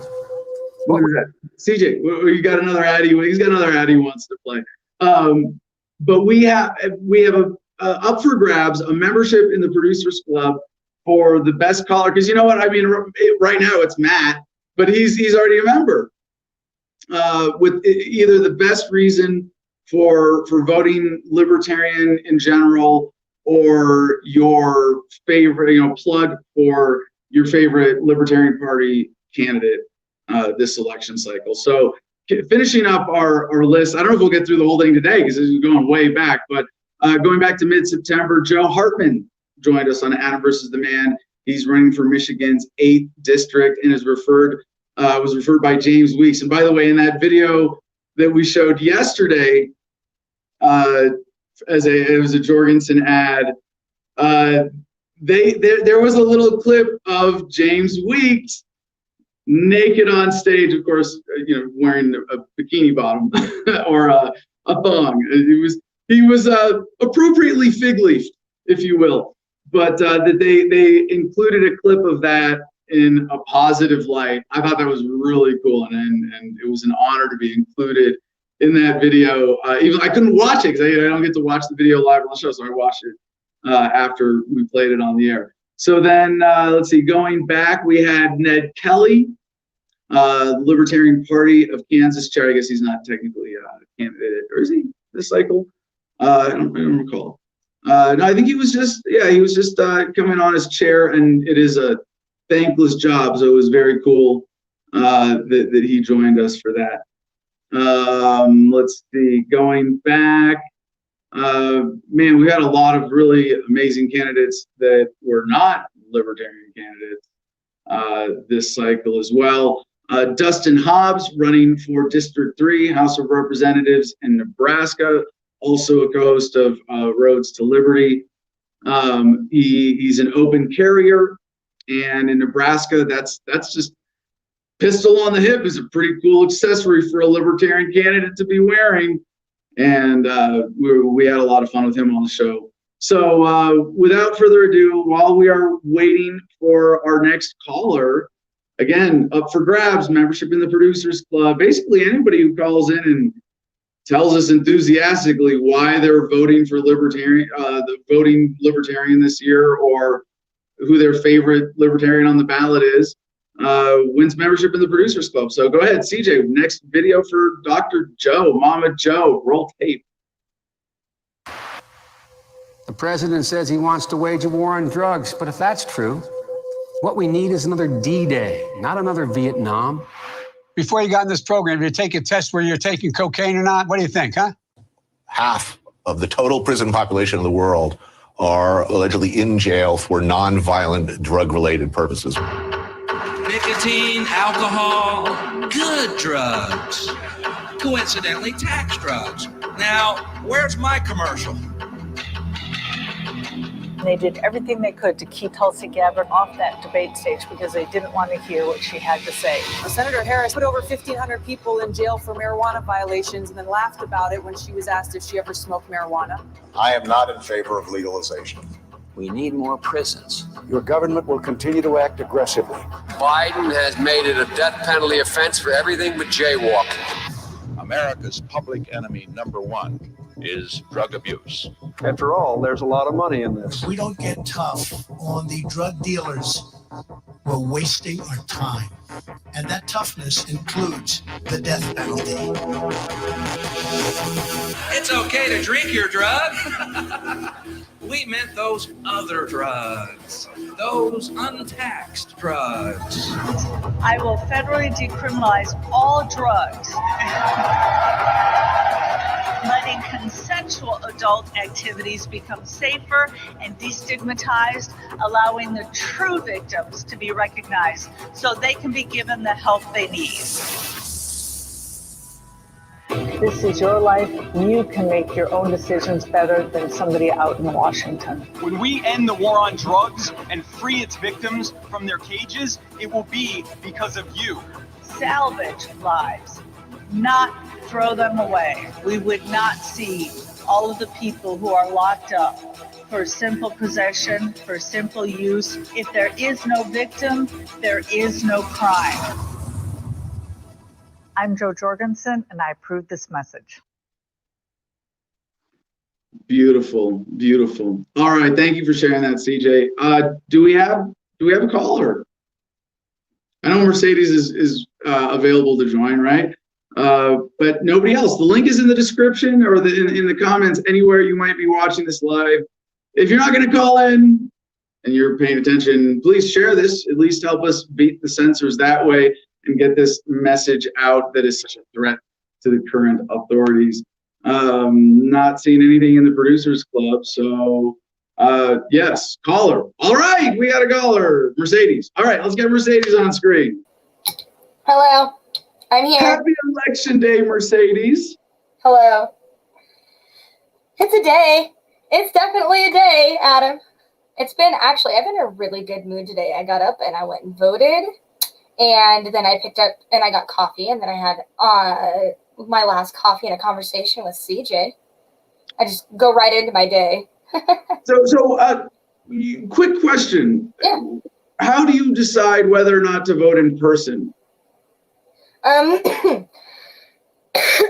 Myself. Yeah, see, you're gonna do that, and then you're gonna kill my grandma. How dare you? Yeah, I wore my mask. Oh, where is my mask? So I have a nice red and white Hawaiian print mask that I told the story about this morning. And just so everybody knows, I'm sorry to interrupt. This is because you have tested positive. Yes. And you don't wear the mask all the time, but you wear it conscientiously to prevent projection, and you generally, right? Okay. Yes. So I have gone to the bars without my mask. I went to the Dinesh event with my mask, but I didn't wear it consistently. I myself, as a libertarian, advocate for mask freedom. Mask freedom. If you want to wear your mask, wear your mask. If you don't want to wear your mask, don't wear your mask. If somebody's not wearing their mask, don't fucking say anything. Avoid them, because you're a libertarian, and that's what you're supposed to be doing, is taking your own approach to the situation, excuse me, by thinking critically. So like today, I voted in the church, like Matt did. That means I wore my mask. One, because I have a cough, and I'm asthmatic, and I'm at risk, and all these compounded problems of I made the decision for me. Also, I didn't want anybody to know it was me. I wanted to go vote as a private citizen today. I wore my mask and my big O sunglasses and a cowboy hat after I voted. And I took my mask off. But I use it to hide when I'm in public, because I live in our population's about 40,000. We're a college town. It's one of it. Yeah, now help me understand this, Mercedes, because stepping back, even as a libertarian, I'm conflicted on this issue. Yeah. Because I definitely want you to have the right to conceal your face in public. You should have the right to move about in a public space with wearing whatever you want, maintaining absolute privacy. Absolutely, no questions asked. You're with me on that principle, yeah? But then I'm also inclined to think that in the interest of commerce and creation of value and capitalism and goods and services being created and value not being diminished, the more information that is shared, and generally who we are and where we are is valuable information. Of course, most of the time today we think of that information being used for ill, but it's also used for good in a lot of ways that we don't recognize, and how our smartphones are doing our thinking for us, right? Oh, yeah. The algorithms are real on point for marketing. Let's just say that.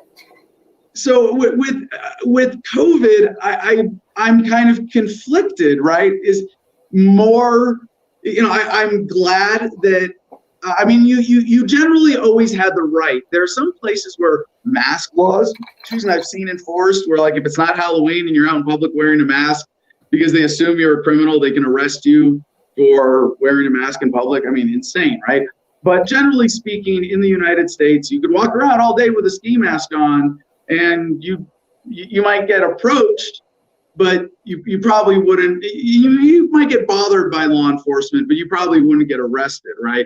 Whereas today, there's been a major shift due to COVID responses, let's just say, where wearing a mask and concealing your face in public has been normalized.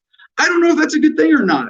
But I'm a fan of privacy. Could you try to answer that and say for yourself, what's the appeal of voting anonymously? I am a fan of privacy. I am a big fan of privacy. I don't like people knowing my business, yo. Like, I'm an anarchist. I live the way I live because that's how my family lives, and people don't live this way. So to avoid judgment, I'm private. I'm an introverted extrovert, let's say. Like, I'm really personable. I'm good with people. I'm good at connecting. But So you have a natural default of just err on the side of stay private when you can and it's convenient. Yeah, like this whole super sharing, oversharing. See, this whole, like, for me personally, like the oversharing, the super sharing, the everybody knows your business all the time. Like, it's not that I don't want people to know what I'm doing, but at the same time, like, I like being alone. I like the privacy. I like being disconnected. Like, I live in town.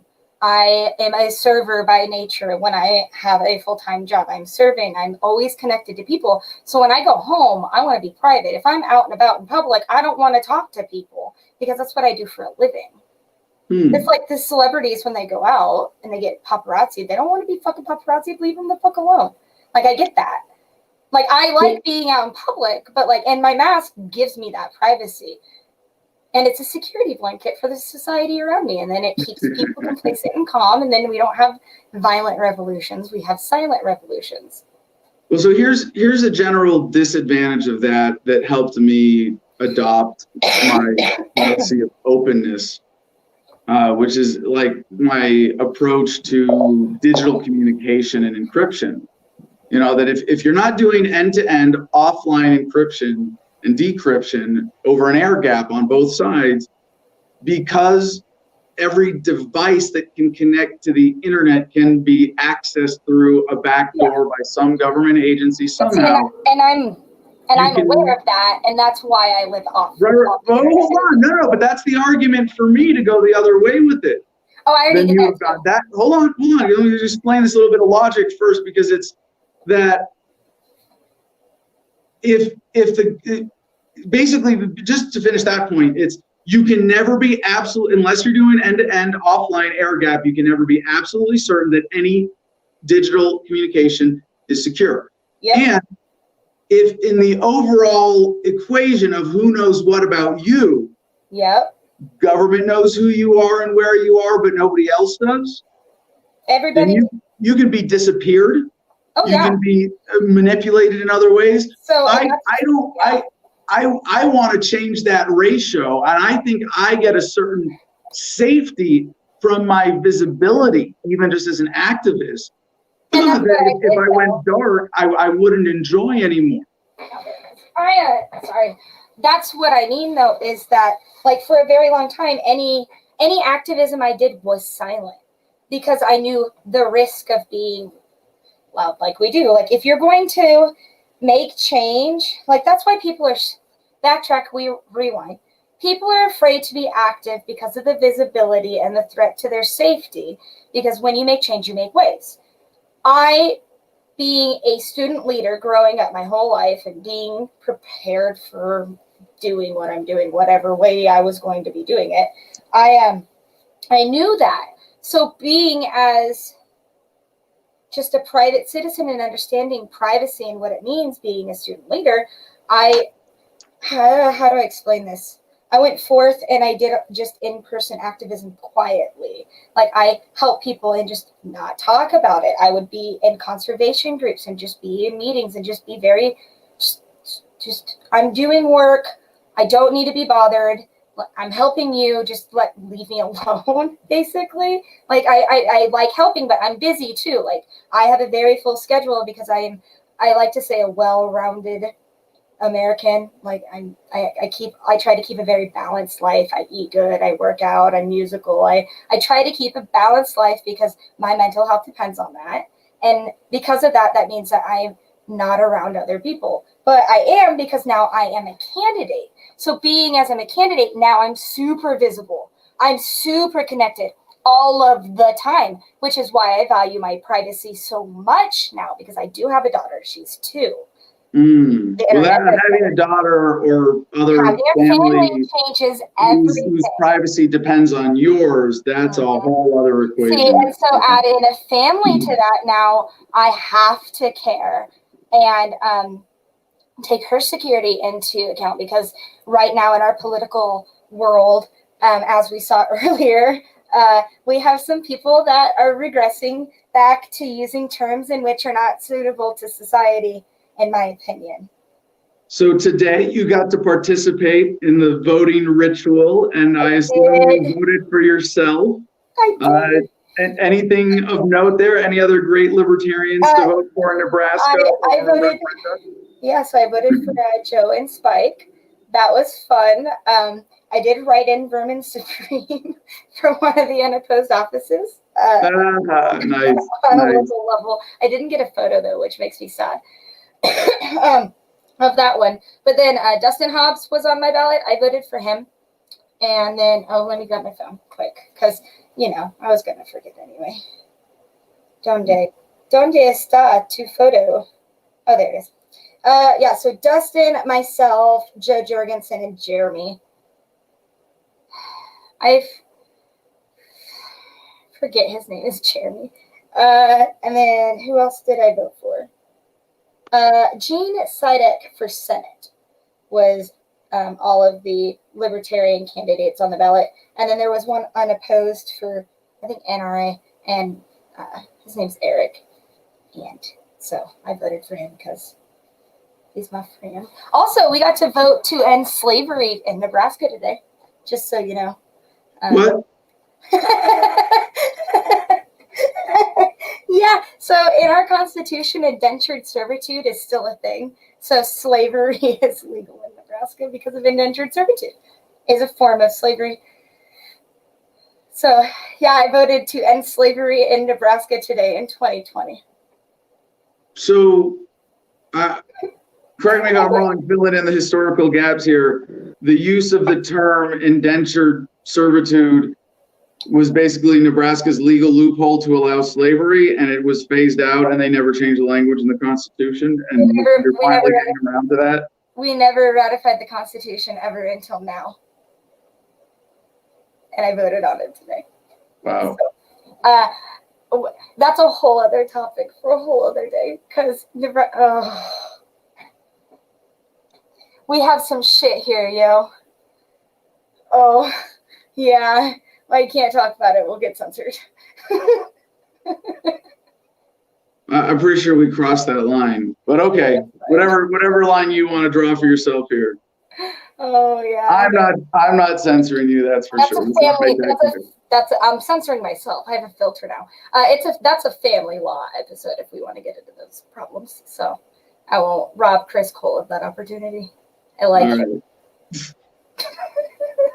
So back to COVID, yeah. So our healthcare system's almost maxed out because everybody has COVID from super spreader events, like the one in Omaha where Trump left his people there. Like, oh, you talk about Meth Dakota in the Attorney General hitting a person, like, bro, same. Yeah.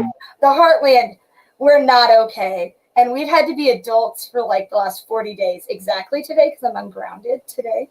I get to be a shit poster online again, which is why I'm so happy and relaxed. I know what to do with my hands now because I get to be myself.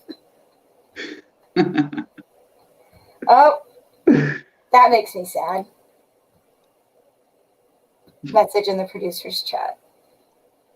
Yeah, so we're still waiting on Spike to join us, so we shall see. Just gotta warn you, if he does come on, we're gonna switch over. And I'm just making sure I've got his links pulled up right now. He is at Real Spike Cohen on Twitter, and for lots of reasons, I would encourage everybody, if you're on Twitter active at all, please follow Spike and Jorgensen. He's my puppy's godfather, officially. Oh, speaking of, I remembered. Sorry, Vermin. So Vermin's team is having a thing tonight on Facebook, just so everybody's aware. I'm going to be speaking on it. I think it's a roast. It's a Team Supreme style Zoom digital call, like during the thing where we nominated the people convention. Yes. Sorry, I'm bouncy. I'm happy. I've blocked. Believe it or not, as much as I have put together about the narrative of 2020, there's a lot of it I've blocked out too. I can't say that I did that. I don't have that advantage. No, so the convention, yeah, we're not talking about that, but kind of like same routine as then, because we all miss each other because we've been so busy since then. It just reminds me that I'm kind of looking forward to off season in the Libertarian Party. It's in some ways a nicer and more productive place, right?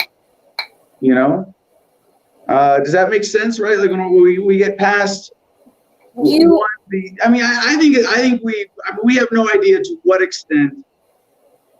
It all depends on how tonight goes. For me. No, regardless, the Libertarian Party goes into off-season mode. Well, I mean, but we're already getting ready for 2022 for Reno and for those candidates and for those elections. Like we're probably only going to end up taking like a week off. Let's be honest, and then we're going to get back into the rotation. There's no time off here, baby. You know that. Don't lie about it. Like you think you're ready for the off time. I give it a week. No, it's not. No, it's for me. It's not an off season. For me, it's just a different landscape in which to operate. My commitment to being a full-time activist is not dependent on the political cycle. And so what I'm talking about, like we know that what I was saying is that we know there is at least a certain amount of infiltration of the Libertarian Party, particularly by shutout Republicans, but also people who we know as more on the staffer level, as I've experienced even, and openly so sometimes, Democrats as well coming into the Libertarian Party. So aside from that irrefutable, obvious political subterfuge, there is a lot of covert stuff as well. And I think that goes way down or becomes way less relevant in campaign off season rather than in the sort of, that's a thing. We 6 months prior to. We don't fight as day. much when we're not stressed out about trying to get elected. Yeah. Well, no, because it's just that it's during this time, this particular mode of activism is more lucrative for us in terms of spreading the message, right? The opportunity, like for me, I ran for starting extremely early in the presidential cycle, and there were a lot of reasons, and we would debate that at another time. But for generally speaking, people are we go from a mode of activism as libertarians that is less emotionally detrimental than when it's campaign season and it is negatively impacted by other people's political emotional attachments, but also for the effect that it has on us. And I think getting past that, we get back to being better people, living more by our values, talking about homesteading, agorism, conscientious consumerism, and changing the paradigm. It's like every election season, we have to look over at the scoreboard and see where we're at. And looking at when you're playing soccer and you're looking at the scoreboard, you're not looking at the ball, and I think that's just one dynamic of that I'm looking forward to shift, why I'm looking forward to the political off season right now, so to speak. I'm just excited to go get to play with my friends when I want to now, instead of being obligated to do things because I'm a candidate. It's called freedom. Yeah, then there's that to look forward to. Yeah, well, no, we all, and that's one of those costs that I was referring to there, in that we sacrifice. If you're running anything more than a paper or minimalist campaign, you do have to adjust your lifestyle. You do have to adjust your mind frame. You do have to, and even with when I do Adam versus the Man, it's entirely authentic. It's not everything about me. I don't get to present all of everything in my brain and everything about Adam Kokesh in 2 hours a day, 5 days a week. Nobody could. But it's a slice of me that's entirely authentic. And as a candidate, it's the same thing, but it's a narrower slice. Yeah, you have to play that's why I say I was grounded, because I didn't get to be my full authentic spectrum of who I am. I had to narrow it down and tone it down, because I'm a very big person presence-wise when I'm being active and doing things, because I'm an activist. That's what we do when we're activists. But also, I got really active this year in the national level, with caucuses and stuff. So, I don't even know what's going to happen. Let's be honest. I don't even know, bro. Except, it's a great day. I'm just really in a great mood. There's one other big thing that I'm looking forward to about this election being over. I know you put it like that, and you go, "Oh, there's a lot of things I'm looking forward to being over with this bullshit." I might actually see the ocean. Part of it is two other things I want to point to that I'm very much excited about in the general shift in energy in the whole human family is one, however the election cycle is making the COVID-19 response worse, is going to be taken out of the equation. That's one. But the other thing is that the attention shifts to better things, and that is that is impossible to estimate the value there. The negative emotional impact that we have from even having this debate over flavors of statism and the divisiveness, because it's fear-based as a conversation that it causes, having that, there's a third thing, and this is for me as an analyst, as a news analyst, as a journalist, whatever fancy term you want to use. For me, taking the responsibility of the audience of trying to portray what's going on in the world, I have been trying to determine whether the midterm impact of the COVID response is going to be positive or negative, whether it's going to, the concentration of wealth and power, the economic hardship, the unemployment crisis, the eviction crisis, the real estate crisis, and on and on and on. If we come out of that with a greater awareness, if there's a significant positive shift in the paradigm, and we look at this as a society, and we, the people, as opposed to the authorities, get to write the true history of what happened, then we come out of this with a greater awareness and positive momentum as a species, as a global human family for society itself. If instead they're able to keep this racket going without the American political cycle election fuel being added to the fire, who knows? Could they keep it going? And they could keep the virus could mutate, and there's a new version of the virus, and it's no longer flatten the curve. Forget we ever said that.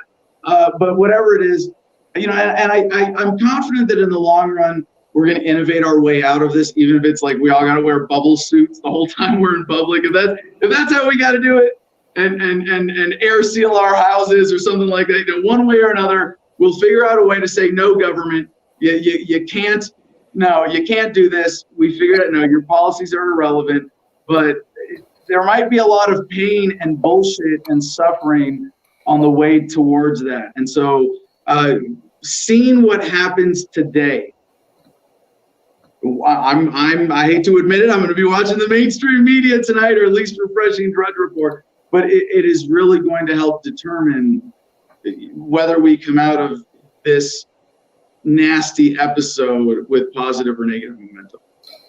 That's very true. And looking at it from a historical standpoint, because I'm a nerd, economically speaking, what I see, having a family that, my family's been in this city for 7 to 8 generations. On the maternal side, we were here before the railroad came in. We were like founders of the city, and being that we founded the city, we went through the Depression here in this town and survived it.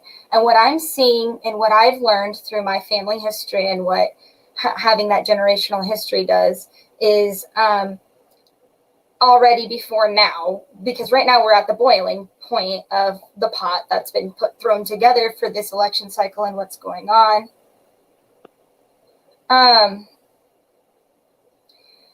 So many beeps in my ear. So, thinking of history and where we're at right now, and we have a combination of the Great Depression with the Hoovervilles, coupled with repetitive stock market crashes. Yeah, I was hoping we were going to get called Trumpvilles, and it never happened. I wanted to call them Trumpvilles. I did, but you said it first. To me, for an arrogant, overselling real estate asshole, that's the best way of poking fun back at him. Oh yeah, you want to put your name on a gold building? Well, we're going to put your name on a tent encampment. Well, there we go. It's happened with history. It just happened then. All right, we have a comment from Fina from Hawaii. While we are killing time, I would like to hear Adam's becoming libertarian story. Well, I'm going to do a quick version of that, Fina, but I appreciate the request. Thank you. And she says, I love her alien. Anyway, so for me, it was, and I tell this story apocryphally because I don't recall the details, but it was at some point in high school. And remember, back in my day, we used to have civics and social studies and things like that. At some point, my homeroom teacher all through high school was Mary Kay Redmond. She was a poli-sci psychology social studies teacher, and she taught us about Tiananmen Square and what led up to the truth, not what the education system wanted to teach. Like, I had rebel teachers that legit started classes with, they don't want me to tell you about this. They don't want us to teach you this, but this is important that you know this, and we're going to teach you it anyway. And if we get fired, we get fired. Like, my teachers were fucking badass because we here in Kearney control our education system very, very closely as a community. And because of that, and now I'm a little libertarian. It's fine. It's fine. So for me, I was asked at some point, do you want to be a libertarian or Republican? Do you want to be a Democrat or Republican? I was like, what? I don't have a choice. I have to be lame, really? And the teacher said something to the effect of, well, there's these libertarians over there. They like to be left alone, and they're socially liberal and fiscally conservative. And I was a punk kid, and I was like, yeah, sign me up for that. But one of the reasons, as a result of this experience, I'm so passionate about communicating libertarianism directly as a message of ethics and principle and philosophy and logic and reason, as opposed to a message of politics and issues and the left-right spectrum, is that did not stop me from enlisting in the Marine Corps. And it took me 10 years and going through being an activist, first as an anti-war activist who happened to be a libertarian-leaning moderate, to understanding the message as a matter of principle. And what got me to the bottom of the rabbit hole was Ethics of Liberty by Murray Rothbard, which I read when I was running for Congress in 2010 in New Mexico. Actually, I just listened to the audiobook. But that's what did it for me. And that's why, I'm happy to talk about my book as, that message condensed, modernized, and more globally applicable.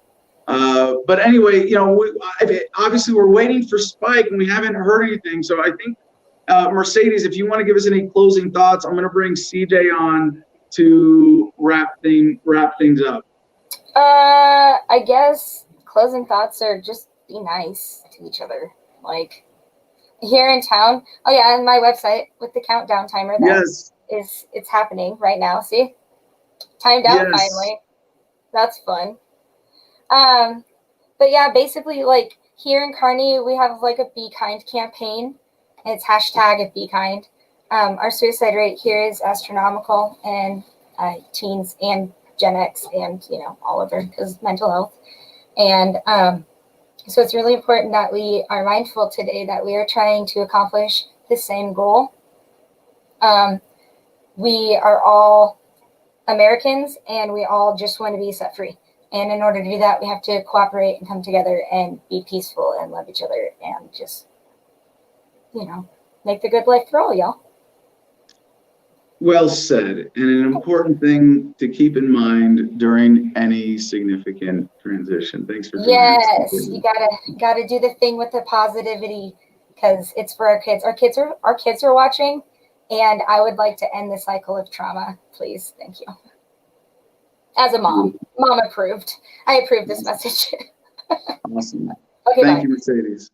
All right, CJ, get on up here. Let's wrap things up for the day. And I suppose that, unless Spike jumps on the next minute, I can understand a libertarian presidential campaign team being overwhelmed on an election day. Certainly no judgments here. But I think we'll go ahead and wrap up this broadcast and encourage everybody to set an alert, please, if you're wherever you're watching this.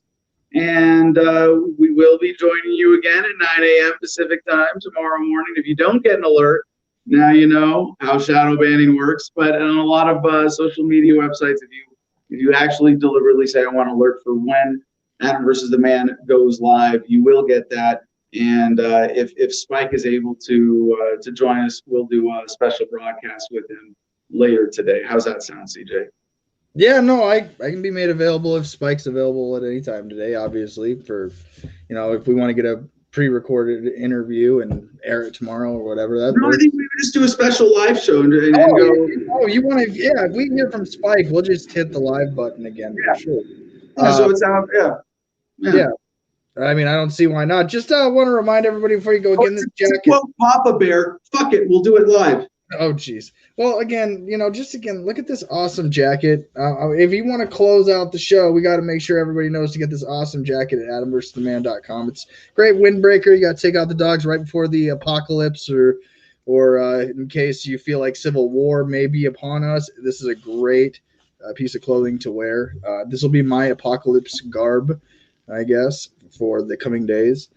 And then, also got to remind everybody where they can get their cigars from, Adam. Of course. Well, cigarfederation.com, promo code ADAM, Adam10, all caps, gets you 10% off.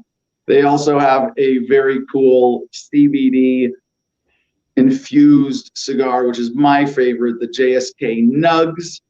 You want an especially relaxing experience, that's the ticket. And then you can join us for Cigars and Sunsets live on Periscope/Twitter Friday evenings, whenever the sunset is getting earlier and earlier at this time of year. But CJ, before we go, I want to give people, did you get to go vote for yourself today? How did you vote? Oh man, did I get to vote? Yeah, I got to vote. I went to a volunteer firefighter station, community funded, of course, because we believe as a community we should have a fire response. And so those great people go. We actually just had a house burned down here in our town.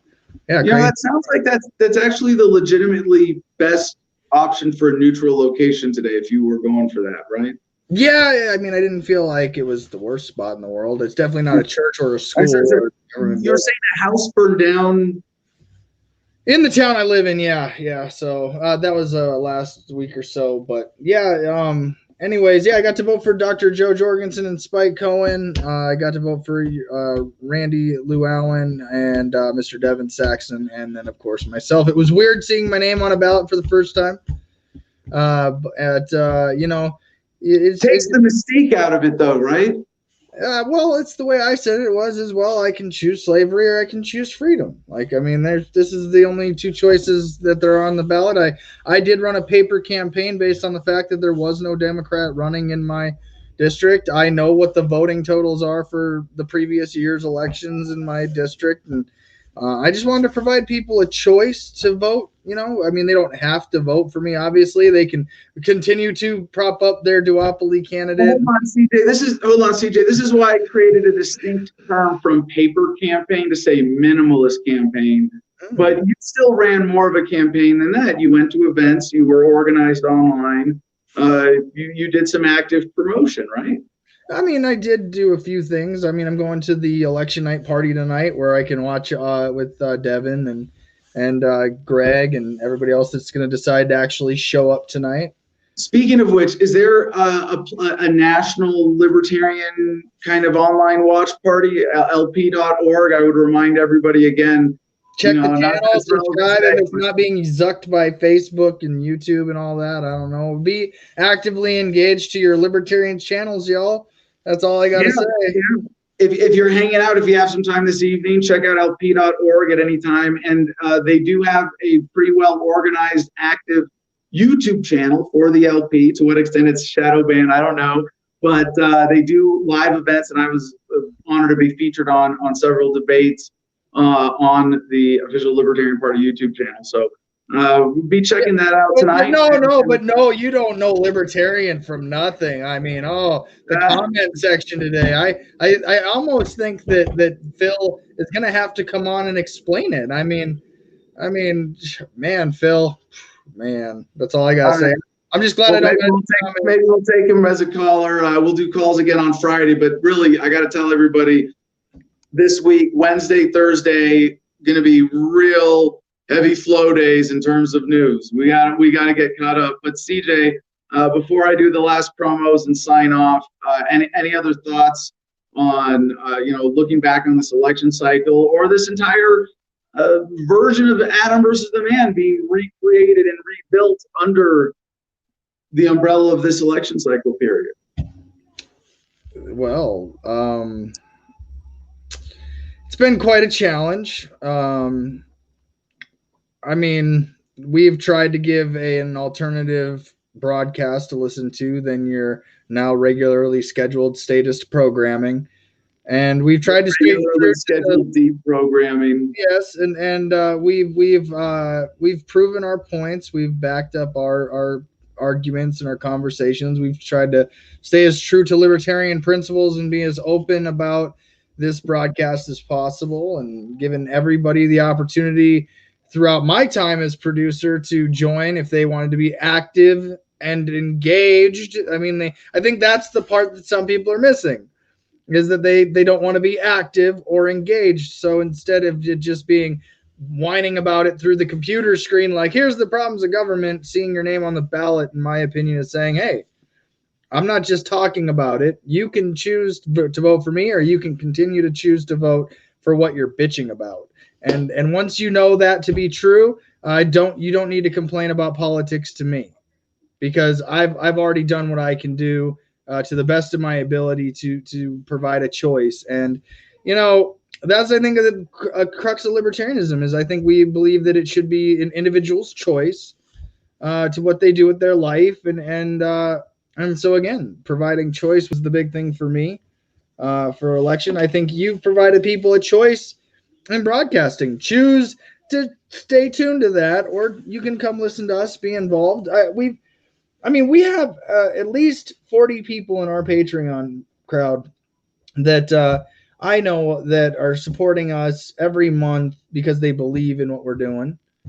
And you know, they're the ones that are helping us with this show. And so I think that there's going to be more people that'll tune in once we get rolling into post-election coverage, into the next time they say it's the greatest election, the most serious election, this is the most important election of our lifetime again, and we gear up. And yeah, part of the shift in focus for the movement is from politics to independent media. What I'm really excited about the most, Adam, is watching what you're going to do next. Well, hopefully we should have an influx of volunteers. I just, as it's occurring to me now, what everybody who's been running for office, who's been interviewed on this show, or been volunteering for a candidate who's been interviewed on this show, if you're looking for some off-season volunteer work while waiting for the next campaign gig, we got plenty of things you can do to stay busy to help us beat the censors and get this message out there. I hope today was fun. I know it was a bit of a weird show, but I'm glad we called it, you know, watching from a distance. And I think we carried it out in that spirit without getting too hyped up. And again, got to end with a reminder, go out and vote. If it's convenient and practical for you today, it is a great way for your effort to be counted, to put some points on the board for the Libertarian Party to move humanity forward. If you got to wait in line for 6 hours, I'll admit, probably not worth it. This is not a make or break it, live or die kind of election for libertarians. Biden or Trump, the state marches on. With that being said, the final that's why we're here with Adam versus the Man, to make sure that humanity marches on in rendering government obsolete. So as Mr. State has said in the producer's chat just now, as Adam said, the next election will probably be the least important election ever, since this flaming shit heap is going over the cliff. I think that's a great note to end it on. And with that being said, if you want to be a part of this conversation, please, AdamVersusTheMan.com. Find us on Patreon. $10 a month gets you into the Producers Club. You can find the store, all the awesome merchandise there. Don't forget, MakeThemDebate.com, a fun way to make debates happen. And with that being said, peace and love, y'all. Choose happiness and be excellent to each other.